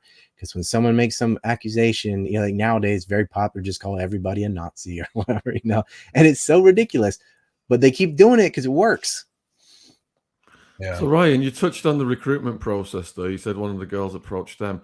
What do you say then to this media headline that we've seen in recent weeks about the lover boy method that was employed by the Tate brothers? See, that's a very hard thing to prove or disprove, because usually they would, when the Tates did recruit somebody, it was somebody who's already established. It's like, how would you even know? So there's a Australian orange and black actress, we'll say, that Tristan approached to, and I don't know if I'd call it love, but I think it is genuine that, like, hey, I'd like to sleep with you or whatever. You know, like that's not illegal, but it wasn't like the Prince Charming promise, oh, you're going to live in a castle and blah, blah, blah, blah. And then, oh, by the way, get in there and shake your butt for money. It was, you know, I'm wealthy. You know, you know who I am. You know where I live. You know what I do. But if you want to make money together, we can. If you don't, you can leave. There's no force involved. Now, the lover boy, what you're saying, for those who don't know what that is like when you get maybe some younger girl, whatever, and you get her to fall in love with you so that you can have control over her. Kind of like what, I won't say the next thing. I'll say it for Rumble, Keith Raniere used to do. The back to YouTube. They'll get you to fall in love and get control over this girl, and then slowly get them to do things they don't want to do, and keep promising them, oh, I'm going to marry you, or something. If you look at the Tate's content, it's clear they're both playboys and they're not interested in that. So I don't think that would work either. Like, it's something that I think Rolling Stone came up with, and Vice, where like, well, about the lover boy thing, because they are sleeping with a lot of women. But that is what a lot of handsome, wealthy people do, if they can, is sleep. If you know, again, it's not something you can, on a value judgment, say that's pretty crummy, you know, but perfectly legal. You don't go to jail for being a playboy. So it wasn't like they promised, oh, you'll be the one, unlike all these other girls that live in the same house. Like, as soon as you got over there, you have to know. So they're always free to leave. They knew, but the thing is, almost everybody they were recruiting were already in that business. So it's not like, oh, you were just this little virgin, straight-laced princess who I turned into an OnlyFans eCam girl. No, you were an eCam girl who I made into a better eCam girl, because we have the professional, equipment and Rolodex and whatever that industry is. You know, they have all the sugar daddies and stuff. You're going to get recognized. You're going to be part of the elite team or whatever. So it's not like they had. Why would you, if you're going to get a webcam girl, why would you start with some accountant or something? Like, you're going to find one that's pretty good, that hasn't been noticed, and say, hey, you know what? I think you'd be great. We could make you a lot more money than what you're making now. And she's like, oh, wow, the Tates. Yeah, I want to do that. It's a very easy business deal. Yeah. I mean, almost everybody they approached was like, yeah, I'd love to join that team. I'll make a lot more than I'm making now. Yeah. So this idea, they just went around finding whoever, just looking through Instagram for someone pretty and going, why don't you become a model for me? Yeah. No, they found people who are already in that industry. Yeah. I mean, that sort of applies to pretty much every industry. I mean, it's not like a cam girl approach. You pick people that are established that will be able to grow within your business. And that's what they've done, because picking people that have no reach, doesn't benefit their business model at all. Yeah. And they want to, and it is a skill, believe it or not, to be to be a webcam person. You have to maybe know how to dance, know how to move, how to, speak a certain way, keep your voice a certain way, have feminine traits, know what to say and what not to say, how to lure people, it's a skill. It's like a hostess or a geisha. Like, they're supposed to be very versed in the art of conversation. And if you really want a simp to go all in, you can't just be pretty. You got to have more skills than that. And so, and I don't know how far the cam business was, if it was solo or other things, but it is a skill set. That is some people are not going to be good at it. And it's Yeah, like, no, well, for you sure. have a nice face and all that, but you're unconvincing. You look fake or whatever. They want someone that can. It's all role play, obviously, and the guy knows that. He knows he doesn't really like him, whatever. But they want to be temporarily convinced, so they have to have some bit of acting skill and something. And so they are going to fish around for people that they feel would be good at it, who are already in that industry. Yeah. And this is like an industry I don't like, right? I think it's part of degeneracy, and it's kind of hypocritical to the other things they're saying, but it did make a lot of money for both parties involved. So that's one of the things they did. Maybe they'll quit doing that. I don't know, but you can't go to jail for that because that industry is not illegal. What about this other narrative then? I was 15 years old when I received a message from Tristan Tate on Instagram. Yeah. How old was he? Is the first question I'd ask. And I say, okay, if you have that, there was a girl from, I think, Slovakia or something that was 16. I don't know if it was Tristan or Andrew now, I'm forgetting. There's so much content. It was like hard to consume it all. But I saw stories like that. And when I would come through the long form, I would find out, that was not what we thought it was. It was saying, somebody say, talk about your past, talk about this. There was a couple of girls. Andrew was dating like 4 people or 5 people. And he's like, hey, I'm going to get in this cam business. He sat them all down. He told them all about each other. And 3 of them left. And 2 of them stayed. And the 2 that stayed is where they started the business with. But they're all of age. Now, in the UK and in Romania, that is only, or was only 16. And I believe Romania just changed their law. I think it might have been 15 before. But I think in the UK, every y'all don't have states, what do you call it? Dominion, province, prefecture, the counties, whatever, has their own rule. That's like, okay, the national rule is 16, but almost every area from in Wales, England, Scotland, all say, no, you got to be 18. So Japan and Canada the same way. I think the national age in Canada and Spain is only 13, but every single province in Canada has it at 18 or 17. Age of consent. The age of consent, right? Yeah. But the thing is, to model, you can be, if you're not taking your clothes off and you can have models that are teenagers. Yeah. But it's a weird thing because they're like, well, you're not actually meeting anybody. You're not actually engaging in S-acts. You're just on a camera. So if you don't show certain body parts, I mean, it's a sketchy thing. Like, are you allowed to wear a thong on the beach, topless in France? Yes. Well, like there's certain things where it's like, well, that's not illegal. Maybe it ought to be or not, but it isn't. Yeah. So that's a line, Age of consent laws are totally different from what you're allowed to do. Age of consent to engage in an adult act with another person. On film is international law. So yeah, because if you put it on the internet, yeah, 100%. So you could have a 16-year-old that wants to get into cam, but she would need to be 18 in the UK, for example. Right, but you could have a 12-year-old model clothing for other 12-year-olds.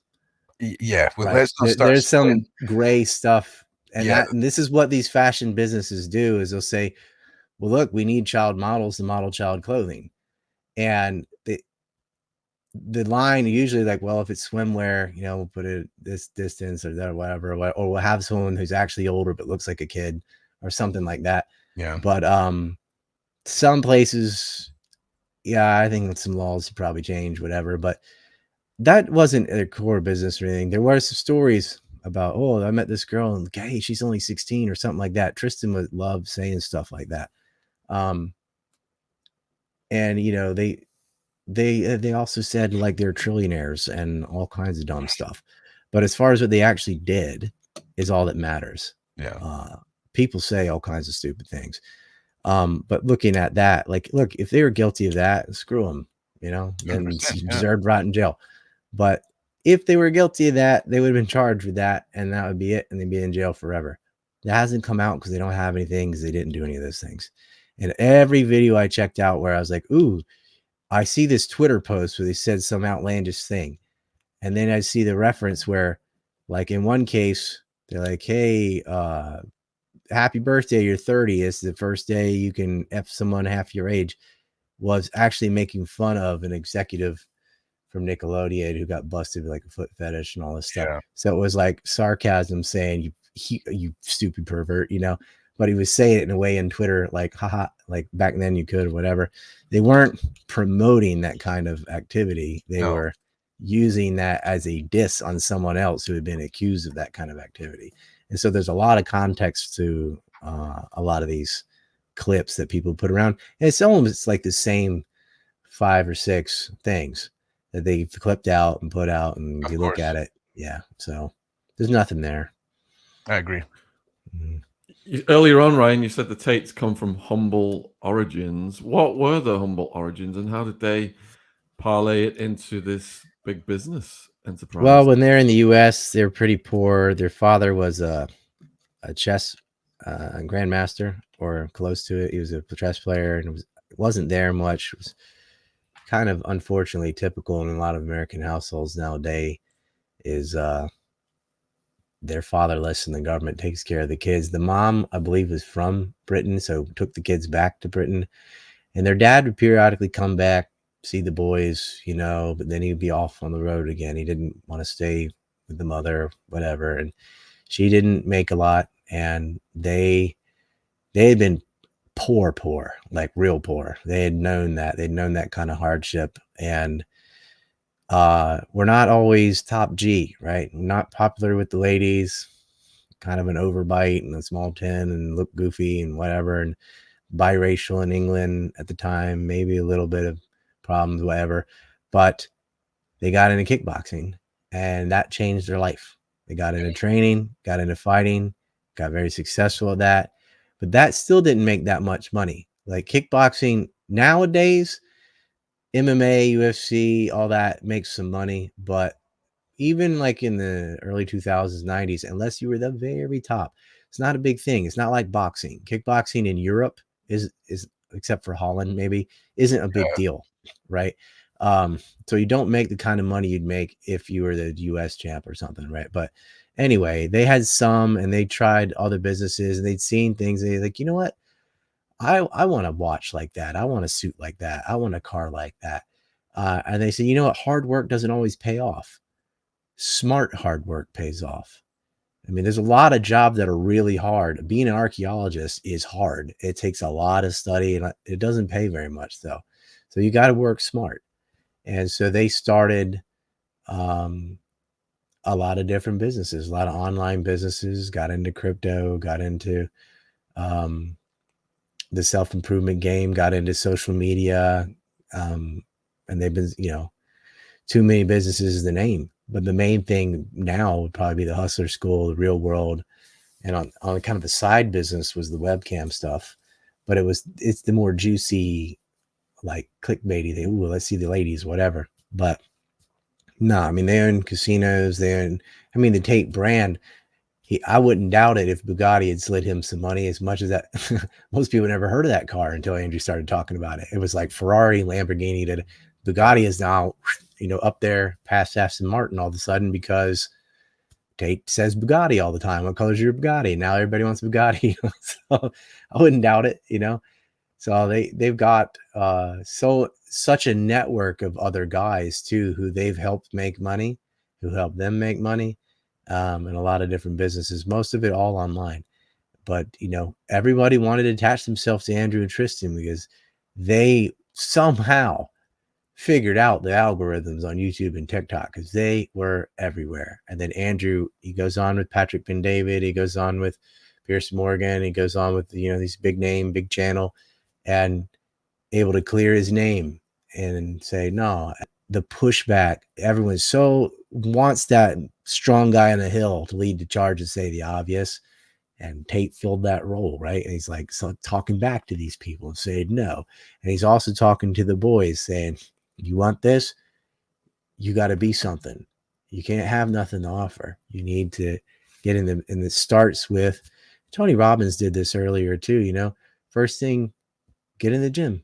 You know, you want to cut up your life into, you know, your body, your mind, your academics, your finances, your social relationships, creativity, and say, I'm going to work on this today. I'm going to work on that, and clear it all out. But the easiest thing that you have the most control of is your own body. You control your diet. You control how much you work out. That kind of self-discipline will spill over into all the other things you want to improve.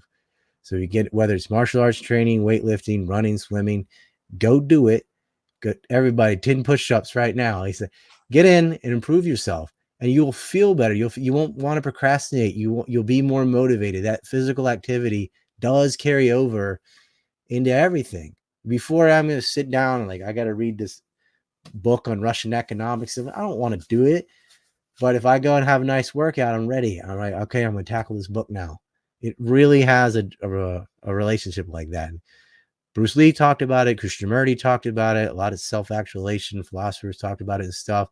But Tate was the first guy to talk about it in the vlog format for TikTok, you know, and it's effective. It's a secret that a lot of people have known for a long time. This is how you do it. Start with your body, then you work on your finances. You know, stop chasing girls, chase yourself before you chase others, right? If you improve yourself, they'll come to you. And that's something that fathers and stuff should have been telling their sons. Nobody's giving young boys any good information anymore. They're just like, you suck and you blame you for everything. Don't teach them how to be a man. They think masculinity is negative and it's all backwards, you know, and it just needed to be flipped back. It was upside down. They need to flip it upside up. Yeah. And Tate was there with the message, right? And he's not alone. There's much a little top G's running around now, you know, and it's kind of this counterbalance. And maybe it's too far that direction, but we needed that other extreme because we were so far gone down the other hill where, I mean, look at our Ministry of Health. Look at the Canadian Ministry of Health. Like they couldn't do a sit-up, right? These people, who are you going to take advice from? You know, the person that looks like this, the person that looks like that, right? As far as physical health, I'm not going to listen to somebody that steals women's luggage and, you know, the kind of stuff that's happened in the United States. Like, no, they needed somebody like Tate or someone like that. And they're just, now there's a lot of people doing, you know, podcasts and fitness channels and things like that. And we've desperately needed this. Our physical fitness fell off a cliff. And I'm telling you, if you get rid of that and you let, you know, if you want to get religious, your body's your temple, you know, if you let that fall apart, your mind's going to fall apart. Your will, it's not like you'll become dumb, but you'll become an NPC. You won't be self-willed. The self-willed person, the self-willed man is motivated by love and a sense of justice, and they want to better themselves and better their world. The non-self-willed person, the SJW, hates themselves and wants to bring everybody down to their level and let the world burn.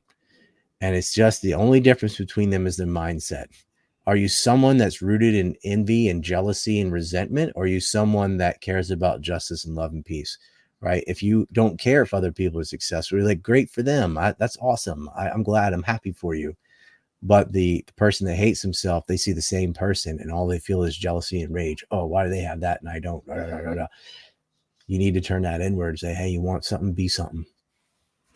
So why did they choose Romania and when? Romania is, you know, they think about this. They lived in America. They lived in the UK. Not the best from a perspective of freedom. What US, UK you with can't it? even walk outside with a beer. You get an open container law, right? You have no freedom. Cops can pull you over for any reason. Even if you have $100,000, that doesn't mean anything. You still don't get to play in the game, right? That you got to be like a billionaire to be a part of the anarcho-tyranny in the United States. But if you're a millionaire and you live in Romania, you are the 1%, right? You are now get the privileges that billionaires have in the West, a millionaire could have in Eastern Europe. But they also thought this is one of the last like Christian country, conservative values, something that was attracted to them. And now they've gone to Islam, but they thought this would be better. It hasn't faced all this corruption. Women are women, men are men, traditional roles. So it sort of fit their ideology. And also, you know, a really big house, a little bit more freedom. And that's what they chose, even though it's a different language, different culture, something you have to acclimate to. But it was worth it. Like the pluses outweighed the minuses. But I think they'll probably will end up in Dubai. Although they've said they're not mad at Romania or any of that, but I feel like, yeah, that's a good thing to say because you're on trial with them. Yeah. But they must be fuming. I would be, because this is just pure corruption. Do you think it had anything to do with the industry, the cam industry in Romania? 40% of all cam workers across the world are based in Romania. 40% Yeah, of and the a whole lot industry. more now that refugees from Yeah, I an would adjacent imagine so. country are down there because of Yeah. another thing that's happening, because that used to be number one, right? Absolutely. Like if you look at organized crime in Romania, it's very different from most places where, you know, most places narcotic is their number one for revenue. And then it's the other classical things, the gambling, racketeering, real estate scams, white collar crime, blah, blah, blah, blah. But in Romania, it's webcam girls. Like there's so many women that are like, man, because you get access to foreign capital, right? The dollar's worth a lot more. Like if you get access to foreign capital, you can be rich very fast. Like if she gets a $50 donation, she can go get a 5-star dinner, right? So it's like if you're the allure of being an online anything is so strong, and a woman's like, oh, you don't really have to have that much skill. Like you look pretty, you do something, you get some simp to send you money from the UK. If you get sterling, I mean, you're rich, right? So a lot of girls turn to the easy money, and so there are a lot of attractive Eastern European women because they realize that will help me more than going to school. If I'm just aiming at short-term cash, Yeah. why would I learn economics or study this or that? I can sell my underwear and, make $50,000 a month. So it's like, yeah, that's what they're going to do. Yeah. Why did Sad. girls from the West go there then? Well, not many did. But when they did, those were the two that messed the whole operation up. So like there's pockets of areas in the West that are poor, broken home, dad issues, whatever, that someone could be attracted to that. But there's a lot of people in the West, even in a wealthy place like Los Angeles, like you don't have to live in LA. You could live wherever, but they want to live in LA, but they don't want to work as hard as the other people in LA. So they just become sugar babies. And they go on What's Your Price or all these different websites where all they got to do is bang a couple rich guys once a week or something. And they're getting thousands of dollars every time they do it. And then they get to live in Los Angeles and pursue acting or whatever. They want to live at the beach, but they don't want to go through school and get a college degree and get a skill and own a business. They just were like, no, I'll just F this guy and that guy and take his money and do whatever I want. It's very, even in a wealthy country, there are going to be girls that say, well, I want to live in the wealthiest place. So, I want to live in Santa Monica or whatever. I'm going to live in Stewart, Florida or whatever. Well, the one way you can do that is to sleep with rich men and they'll pay you, and you don't have a job. That's one way, is to be a black market hook. That was the old way. The other way is I don't even have to sleep with them. I can just shake my cans online and still make about the same amount of money and don't even have to have physical interaction, which is gross. So a lot of them are taking that deal. They're like, it's legal? You mean I can just dance around in lingerie and it's this much money? Well, I'm going to do that because I'll never earn that. It would take me forever to go get a nursing license or whatever to get paid that much per hour. They're like, why should I do that? I'm hot. I don't have to do that. It's very hard for a young man to understand. I mean, just imagine because you have an attractive Instagram, suddenly, I'll steal this from Myron Gaines. Kim Kardashian slides in your DMs and say, I want to fly you out to this city. Okay. You go in and you're in a bar and all these women are just giving you drinks. Okay. And then you get invited to like, hey, you want to come on a yacht? Oh yeah. And just all these women are giving you drinks and wants to sleep with you and bring you out on their boat. And can you imagine that kind of life? What happens to that girl's head? Or she's like, She has no skill. She just wore a thong on Instagram, and suddenly some celebrity has invited her to go dance on his yacht. You bang like 5 different girls on the yacht, and then everyone gives you free alcohol and party and a car and this, and all you did was stick your butthole on Instagram, whatever. That's all you had to do. It's like, yeah, why not? You know, you can't, don't hate the player, you know, hate the game or whatever. Yeah. But like, that's what a young woman's life. All these guys are flying her around, bringing them out on their boat. Everyone's trying to have sex with her. Everyone's giving her free drinks, giving her gifts, getting her clothes. And then you're like, what will happen if I put my Cash App on Instagram? Boom, here's $1,000. Here's $200. Here's this, you know, and they don't have to do anything. And they become really delusional and messed up and full of themselves and stuff.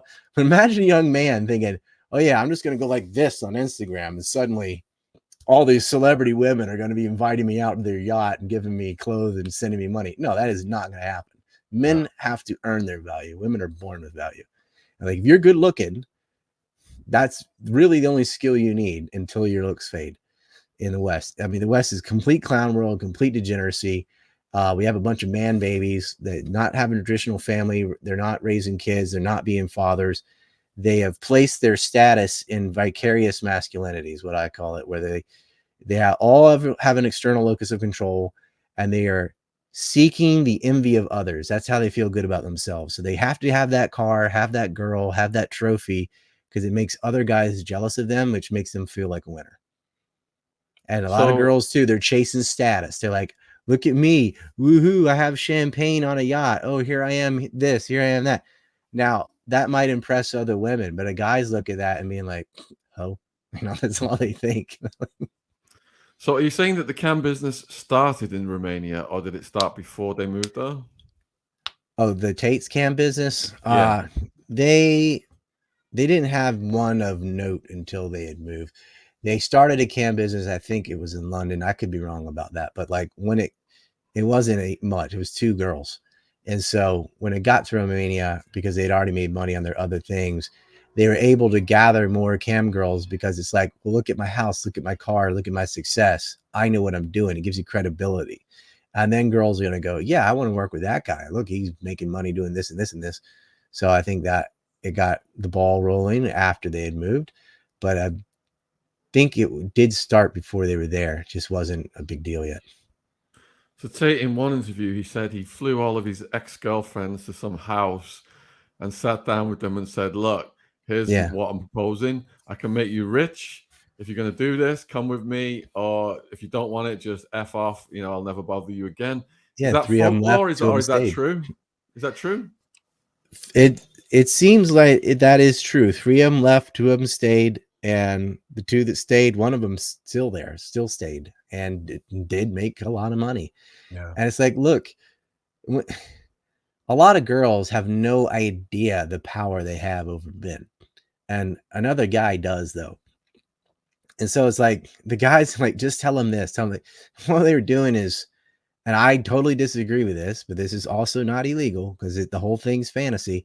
The girl's up there doing whatever on the camera, and some guy is talking to the other guy, right? Saying exactly what he wants to hear because he knows what he wants to hear. He's a man, right? And so this dude is really falling for this girl because she is just saying all the most perfect things, right? But I mean, that simp ought to know you're not really talking to that girl. You're talking to some other girl or man or somebody else is doing the whole conversation. And that's who, and they figured you out. Because most of these guys are all the same and have all the same wants and stuff. And, you know, I think that's sad. I think it ought to be considered exploitation to take advantage of a simp, but it isn't. And so, you know, that's not illegal. So if you're just asking, should you go to jail? No. Are you a jerk? Yeah. You shouldn't do that to guys. Like, but in their mind, they're like, well, that guy's pathetic and should improve himself. I'm like, yeah, I agree. But that doesn't mean you should take advantage of him. Like, it would be funny if halfway through they just popped up some guy with a beard and say, what are you doing? Quit fapping. Like, maybe that would be the cure. I don't know. But like, we have a real problem with simps. Like, even on my Telegram, I just asked, and the girls, like, I did a voice chat. So I was like, yeah, I had a guy buy me a car. I had this, I had that. They were just all admitting all the free dinners. And I'm like, dang. And they weren't even on webcams or anything. No, yeah. This is just from having a Facebook or something. Guys just give them stuff. It is the simp culture. And I'm like, it is unbelievable. I wish somebody just gave me a car. I wish somebody, I'm sitting here like, well, I uncovered 9/11 on my own, and then I got into that thing behind me. And so that's not worth as much as, having a curvy figure. And it's like, and that I think is why a lot of people, like men that hate on women, they're very jealous that a girl can just be hot and make so much money, whereas they have to work their ass off and probably aren't really going to have money or meet the kind of women they want to meet till they're like 35. But that girl can be 18 years old and boom, she's at the biggest party with the fanciest cars, the best drinks, the best, and she didn't really have to do anything except not get fat. And that, that makes them have very little sympathy for when she's older and regrets her life decisions and no one wants to marry her. And, then she'll be regretting it. Oh, I can't have a family. I've been run through by all these dudes and nobody, and this guy cheating on me and blah, blah, blah. I'm like, well, trash attracts trash, but it's, it's getting harder for young men that want a traditional wife. You'd almost have to go east because the West is degenerate.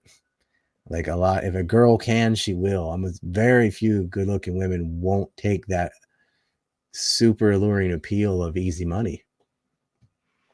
But, So, I have people coming here and they're like, I'm like, Japan's not a hookup culture.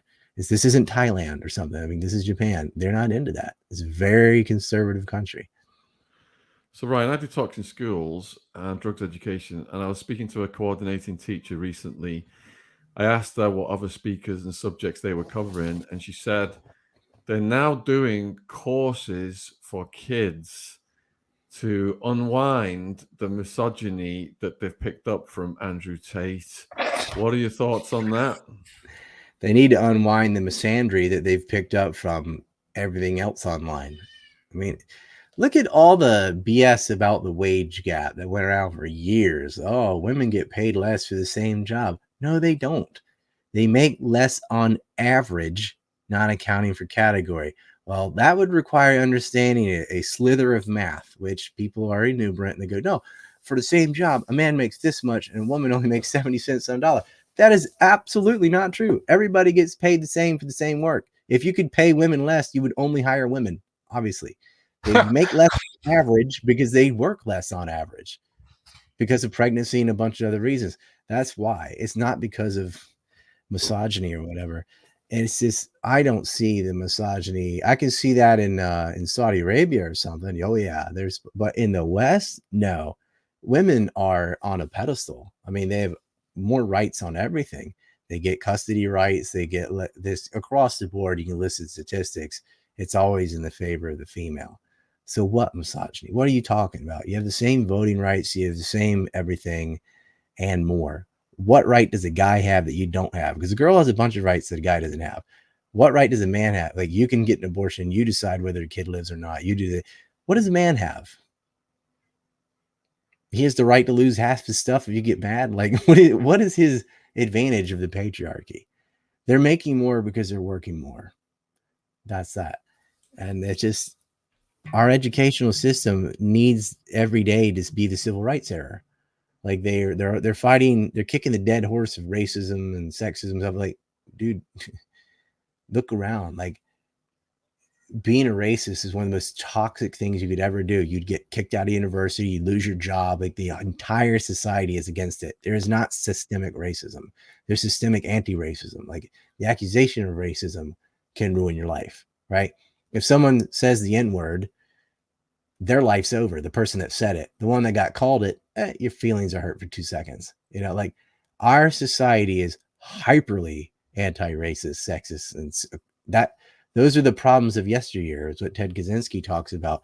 They want the public to spend all this enormous amount of energy solving problems that have already been solved, right? You can't stamp out every single last vestige of a vice, right?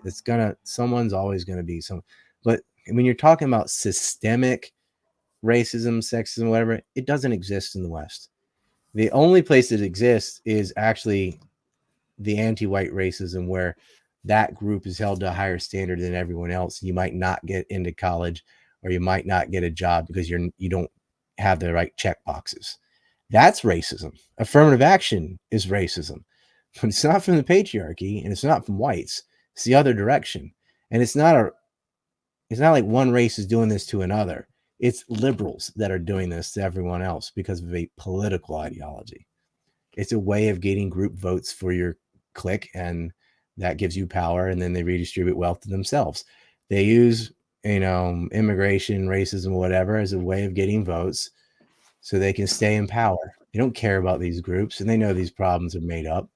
Meanwhile, the real problems about the cost of living, housing for young people, zoning laws, the lack of antitrust enforcement, all this, none of that ever gets discussed. It's just racism. Yeah. And it gets to the point where you're so sick of hearing it that when there finally is a case of actual racism or anti-Semitism or something-ism, people are like, whatever, because you hear it every day about everything, and 99.99% of the time it isn't true, and you don't care. And it's just like the transportation thing. There is transportation problems in Romania, and if you keep yelling about it when it doesn't exist, then when it does exist, it has less oomph. It's like the false victim thing, which is sad. And the same thing with, I don't know, someone that actually is schizophrenic or something. That does happen.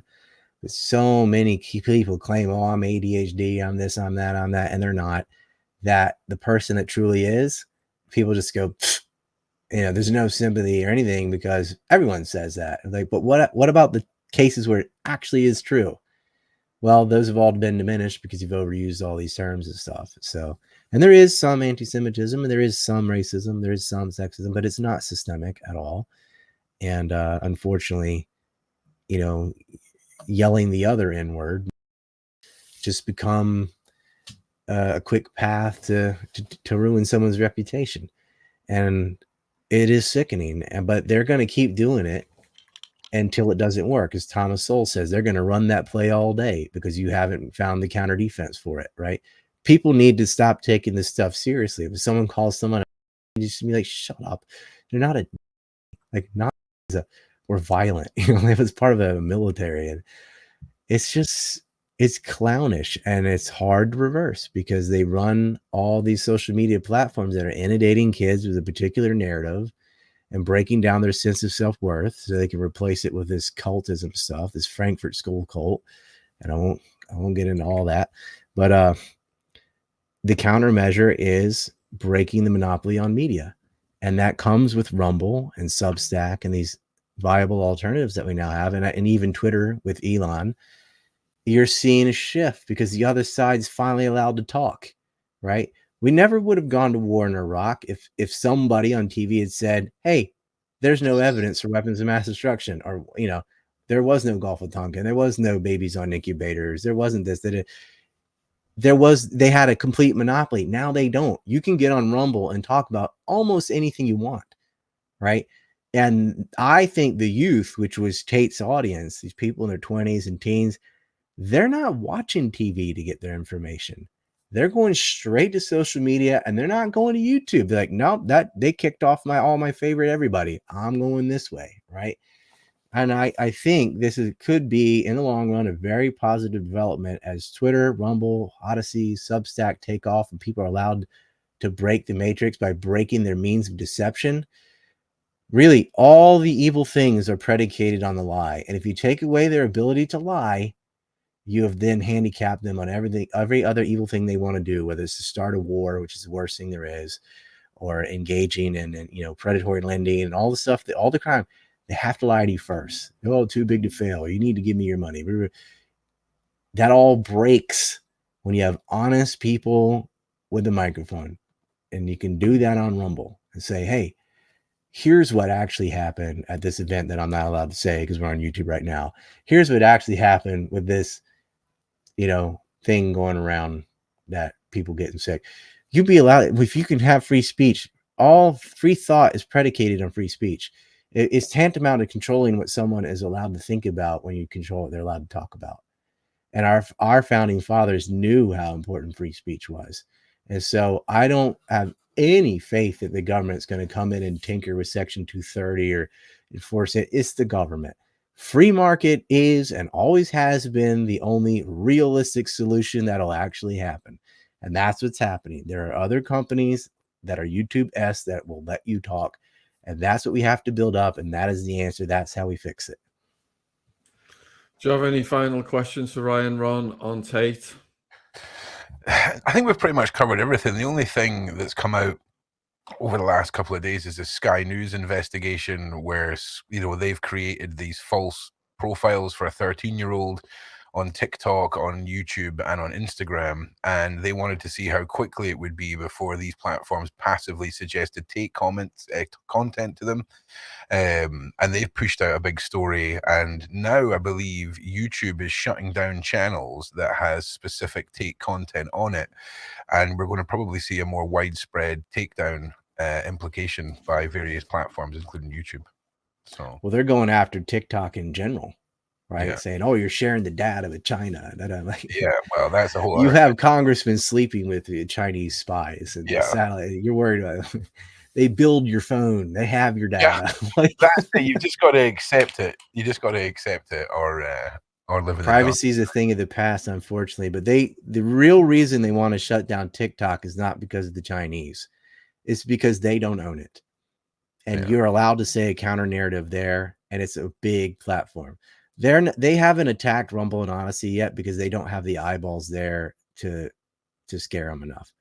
As more creators keep posting there consistently and those companies rise, you're gonna hear the same canard of, oh, we have to shut this down because somebody slid in as a 13-year-old, and they'll try and get some video through and say, see, they didn't police this enough, and they're gonna make a pretext, right? Do you think possibly America and the other countries that are freaking out about TikTok in China are more scared of the development of something like WeChat and the culture of WeChat in China, where literally this app gave you a color code during the Jeremy times that would tell you where you could go in your own city? We're talking about the company that owns WeChat is, I can't remember their name, so forgive me for coming. Well, a lot of their financial transactions were through that too. So if you got kicked off, everything is through WeChat. We've got, that's something unrelated to Tate, but I do not want to be a cashless society.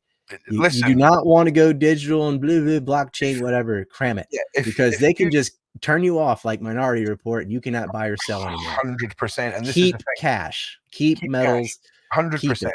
But the thing is, Ryan, this app that's been developed, they've integrated everything into the one app. So here in this country, we've got, Netflix, we've got Amazon, we've got PayPal. These are all separate entities. This is all completely being cloned and integrated into this one app. It's hundreds of billions of dollars a year this one company's making. And forgive me for not knowing the name, but if you Google WeChat, you'll get a whole bunch of YouTubers from the West who've done stories on the company that own it and just how scary this conglomerate is. Because one of their ByteDance and these things too. The same company that created WeChat owns a third of Epic Games, which is the platform that builds Fortnite and things like this. So they have got a reach into the Western world. But this adaptation of a one they app, do, but when you compare that to Google runs like 92% of search engine results, right? And Google runs Android and like Google is the beast to worry about. And they don't like competition from China. But what I see, if you look at the majority of video platforms, they're all American. Rumble's American, YouTube's American, Facebook's American, Odyssey's American, Substack's American. They're all coming out of the US. Like the US market force is still, at least in the South, there's still some freedom. People are still making stuff and trying to compete with these giant conglomerates. TikTok's or Twitter's American too. Like, and Elon's, the richest American, maybe the richest person in the world, depending on how you count money with assets and stuff with Saudi princes and stuff. So we need a benevolent billionaire. That's what we need. But a lot of the market forces that are giving you another option, all the big evil ones are from the US, but all the competition is also from the US. There's one from the UK, BitChute. That's been good. It's actually servers in Thailand and stuff. So there's a couple actually out of the UK, but it's really, that's it. It's Britain and the United States that are giving you other options. But then TikTok's like this Singapore US conglomerate with parent companies in China and it's global. They don't like that because YouTube did YouTube Shorts to reply to TikTok. TikTok got real popular real fast, right? It's got the same kind of numbers as the big four. And so they're scared of that one. But trust me, as Rumble grows and these other platforms grow, they're gonna say we need to shut this down too, right? Or they'll try and buy it out. I mean, that's how YouTube started. YouTube is YouTube. Then Google bought it, and then it sucked, right? So Yeah. I hope the people at Rumble will not build up and then sell it off, because that's just keep it. The free speech is worth more than anything you could ever buy. And at a certain point, when you have a certain amount of money, why do you need another billion or whatever? Like, what are you possibly going to buy that is better than free speech? Yeah, true. I mean, I get that, but someone turns up at your door with a check with a lot of zeros that's going to, basically secure the next 5 generations of your family or keep a website. That's the Well, if problem. I have a website that's making a lot of zeros, that check means less and less. Like, trust me, if I have $1 billion and somebody offers me 10 billion, I don't care. Like, I have $1 billion. I'll never spend that. Like, it's I'm looking at the next 5 generation. I'd rather have free speech, or it's all gone. Oh, I'm not saying I wouldn't Yeah. rather have free speech. I'm just saying the reality of the human condition. There's people that sign contracts that displace thousands of people in Africa for an oil pipeline. So free speech and what your brain considers rational thinking goes out the window when there's real mad life-changing zeros in front of you. I mean, there's going to be the stress of running the website. There's going to be all of the accounting and all this madness and staff. It's very easy to consider somebody just turning around and going, nah. Well, I get why people sell off. I mean, that's always a threat. But if you enjoy what you do, there's also the other side where, like, I like my job and I like doing this and I'm making enough and I'm not 100%, gonna sell it away. So I'm just going by, history. You don't get many people that stand by their, why they originally started a business years in. Once I say the zeros get offered, and it will be interesting to see what happens with all these alternative platforms. Personally, I think they'll just be absorbed into Google, like you said. It's easier. Most of them have.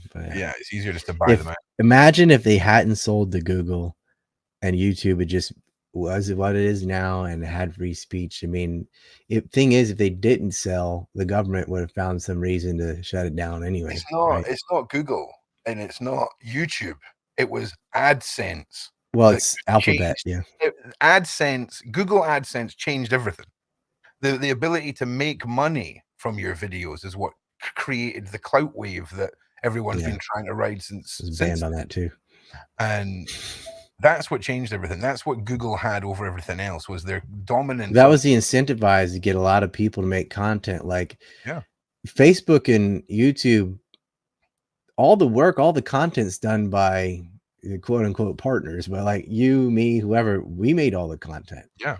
But they made all the money, and they'll give you a little cunt hair back and say, oh yeah, you can have this. Some of you, not me, but like, they're like, oh, you can get paid for this many views or something, but they're making a lot more than you are. Of course. And they make a lot more on, because they're selling ads, and they're also selling the ability to not have to see ads, which is hilarious. Like, instead of selling commercial spots, they sell, hey, you don't have to see any commercials if you just buy this red or whatever. Imagine that. Oh, you can watch TV, but if you pay a subscription, you don't have to see any commercials. I think a lot of people have taken that deal because commercials are annoying, right? They were blasting it at full volume and But there are the Andrew Tates of the world. There are all these people that just pop up online now and then that really get it and resonate with people. And the system's having a hard time dealing with these kind of folks, and like WikiLeaks, they didn't want that. And it's still around. I mean, they locked up Assange, but it didn't get rid of WikiLeaks, right? It's still there. It's still busting their balls. Project Veritas is another one. They try and buy them out. They try and cause internal conflict, but they're still out there doing the undercover journalism and whatnot. You can't stop an idea that, once it's come to fruition on a roll, the truth tends to historically find a way of resurfacing eventually. So, Ryan, in conclusion, then, how do you see this playing out for the Tates? Well, in my heart and my head go different directions, but I think they're innocent. And I think if they had even some kind of trumped up evidence on them, it would have come out in the first 4 months. So I see them beating this and the truth coming to light, and they're going to be bigger than ever. And down the road, they'll concoct some other matrix attack on them. The option B is they know they're innocent. They don't ever give any really good evidence, and they just convict them and jail them anyway. And that's going to have a massive backlash, and they're going to have to measure that. Do we want to deal with that backlash, or letting them out and them doing what they do could be worse for them? It'll be up to the system. But when I saw even the American embassy was on the Tate side, things usually go however America says. They have a lot more sway than Romania, so I see them getting out. Hopefully, maybe getting a little closer to Islam and getting rid of this webcam business. That'd be my advice for them. I think option B then in Arizona, for example, 98% of the cases end in plea bargains, whereby the prosecutor comes in, waves a massive sentence in front of your face, throws a loads of charges at you, see what mud will stick, and then by the time you're signing for 5 years versus 50, you're like, whoa. So I think Tate will be enticed into taking a lesser charge. Maybe they'll just say back time and let him out the next day if they can keep his assets, because that money is so important to people who are on such low incomes working the Romanian. They could steal all of his cars and all that for sure, but like, it's the price of freedom. And I think he'll end up making more though, because everyone will see that they took all of his cars and his wealth, and he'll make it back again. Yeah, of course. And I think, Ron, what you said earlier is important, because Tate guilty would be a massive headline, but they can convict him whether he's guilty or not. I saw people who were innocent, and they said to them, go to trial, we'll give you 30, sign here, we'll let you out the next day. I saw some people who thought, I have faith in the justice system, and they refused to get out the next day, and they got the 30. I've seen it. Yeah. It can happen. It can happen. And I think Andrew is so savvy, he probably knows that can happen, and he needs to get the F out of there. So, Ron, in conclusion, go ahead and lose those Bugattis. Sayonara. Yeah. And hey, look, man, Dubai has corruption too. That's probably where they're going to go, but I would think a little bit further east. Yeah. If you're going to flex as much as he flexed, you're going to attract even bigger, wealthier predators who know what they're doing and have control of the judicial systems around the world. Yeah. How do you see it playing out, Ron? Oh, I think almost the same as Ryan. There'll be the potential two outcomes where either nothing's going to happen and they'll just get back to business as usual. But I think in that aspect, I think if all the charges are dropped, Romania is made to look like a fool. I think they'll die of food poisoning suddenly, if you know what I mean. They'll have some bad sushi one night. Do you know what I mean? The Tate brothers found unconscious in their bathroom this morning. Do you see what I mean? Like, it's going to be one of those ones. Or they'll take the plea deal. Because, like I say, I think the whole headline of Tate's guilty is what they're working towards. They could slap a parking ticket charge on him, and the headline of Tate guilty is enough to keep to destroy his reputation based off of the R and the human Watson. Yeah, his haters will say he bribed his way out or whatever. They'll have an excuse if he's found innocent. They'll be like, "Oh, Romania's corrupt, and they didn't give you the collusion I wanted." And the people like him, if he gets incarcerated, be like, Romania's corrupt, and they just made this up. Half the people are going to say Romania is corrupt no matter what they do. Dan had an interesting point that it would be a good thing if it was that corrupt in Romania, because they could just pay everyone off and be done with it. And that was an interesting point, because surely that would work in their favor, but they want all the assets. That's really the game here. I kind of think Sean's right, but I hope it's just asset forfeiture, and that's that. I don't want them to lose their freedom over this, but that's a lot of money. All that's all those luxury cars and some other. They have 8 different real estate properties. Like, that's a nice gain for Romania. Yeah. Keep in mind, and unfortunately, the justice system is corrupt. But if they could just have their freedom, I believe they'll be able to make the material wealth rather quickly and still take that as a W. And they got to get the hell out of there. Yeah. Because the other thing that's going around is that he was moved to house arrest because he snitched. But if you're at the top of a criminal enterprise, who is there to snitch on? They want the lower level workers to turn on the top. I know that from experience. Yeah, he's the top G, right? What are you gonna say? It's like, okay, snitch on whom? And then all the accusations that are made of them, I can name several Romanian, like well-known mob people that are definitely guilty of that nothing's happening to them because they're like this with the state, like, yeah. Anyway, I've got to bounce soon. Ryan, tell the you are viewers coming where, on they the can, show where you still exist on social media so they can follow you.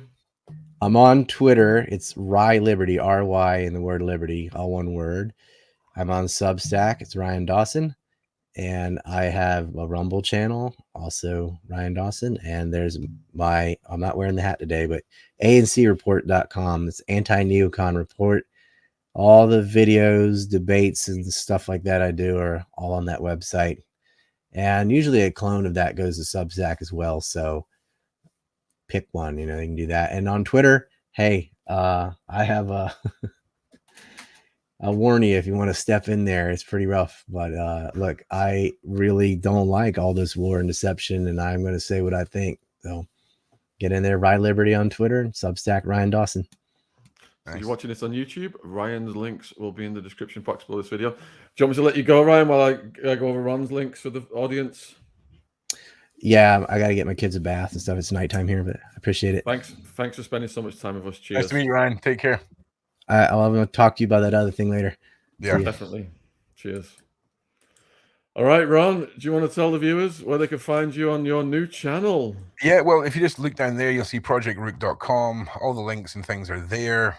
Project Rook on YouTube. We're on Rumble. We're on Twitch.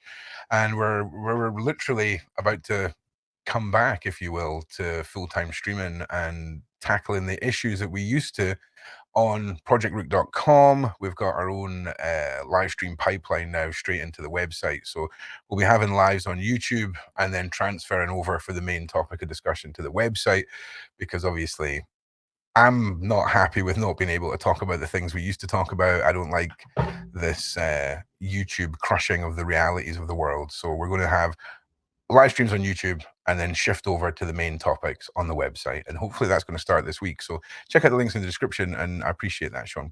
Thank you. Yeah, Ron, when we used to collaborate with Ron on the Dark Web series, Ron had 6 figures subs on his channel. Yeah. So I know many of you following my channel have asked over the years, when's Ron going to get back up? He is back up now. So please, let's go over and help him get back to that 6-figure level, because he does deserve it, especially with the work he does against, exposing these heinous characters who are attracted to kids in particular. I appreciate that, Sean. And Ron's now insisting as well, due to the algorithmic strangulation, that I ask people to like, share, like the video, for the love of God. Subscribe, share it, leave a nice comment on someone else's comment. You've got to understand how this algorithm works. Sean's been here a long time. He's got big numbers on the channel, but YouTube doesn't care. They just want to crush people. And we need that algorithmic boost. So like, share, subscribe, make 2 other YouTube channels and then subscribe with them. Do all of that, and it will really boost the algorithm. That would be awesome. And we look forward to reading your comments. Much love and respect wherever you are in the world. Thank you for watching. Cheers. Cheers.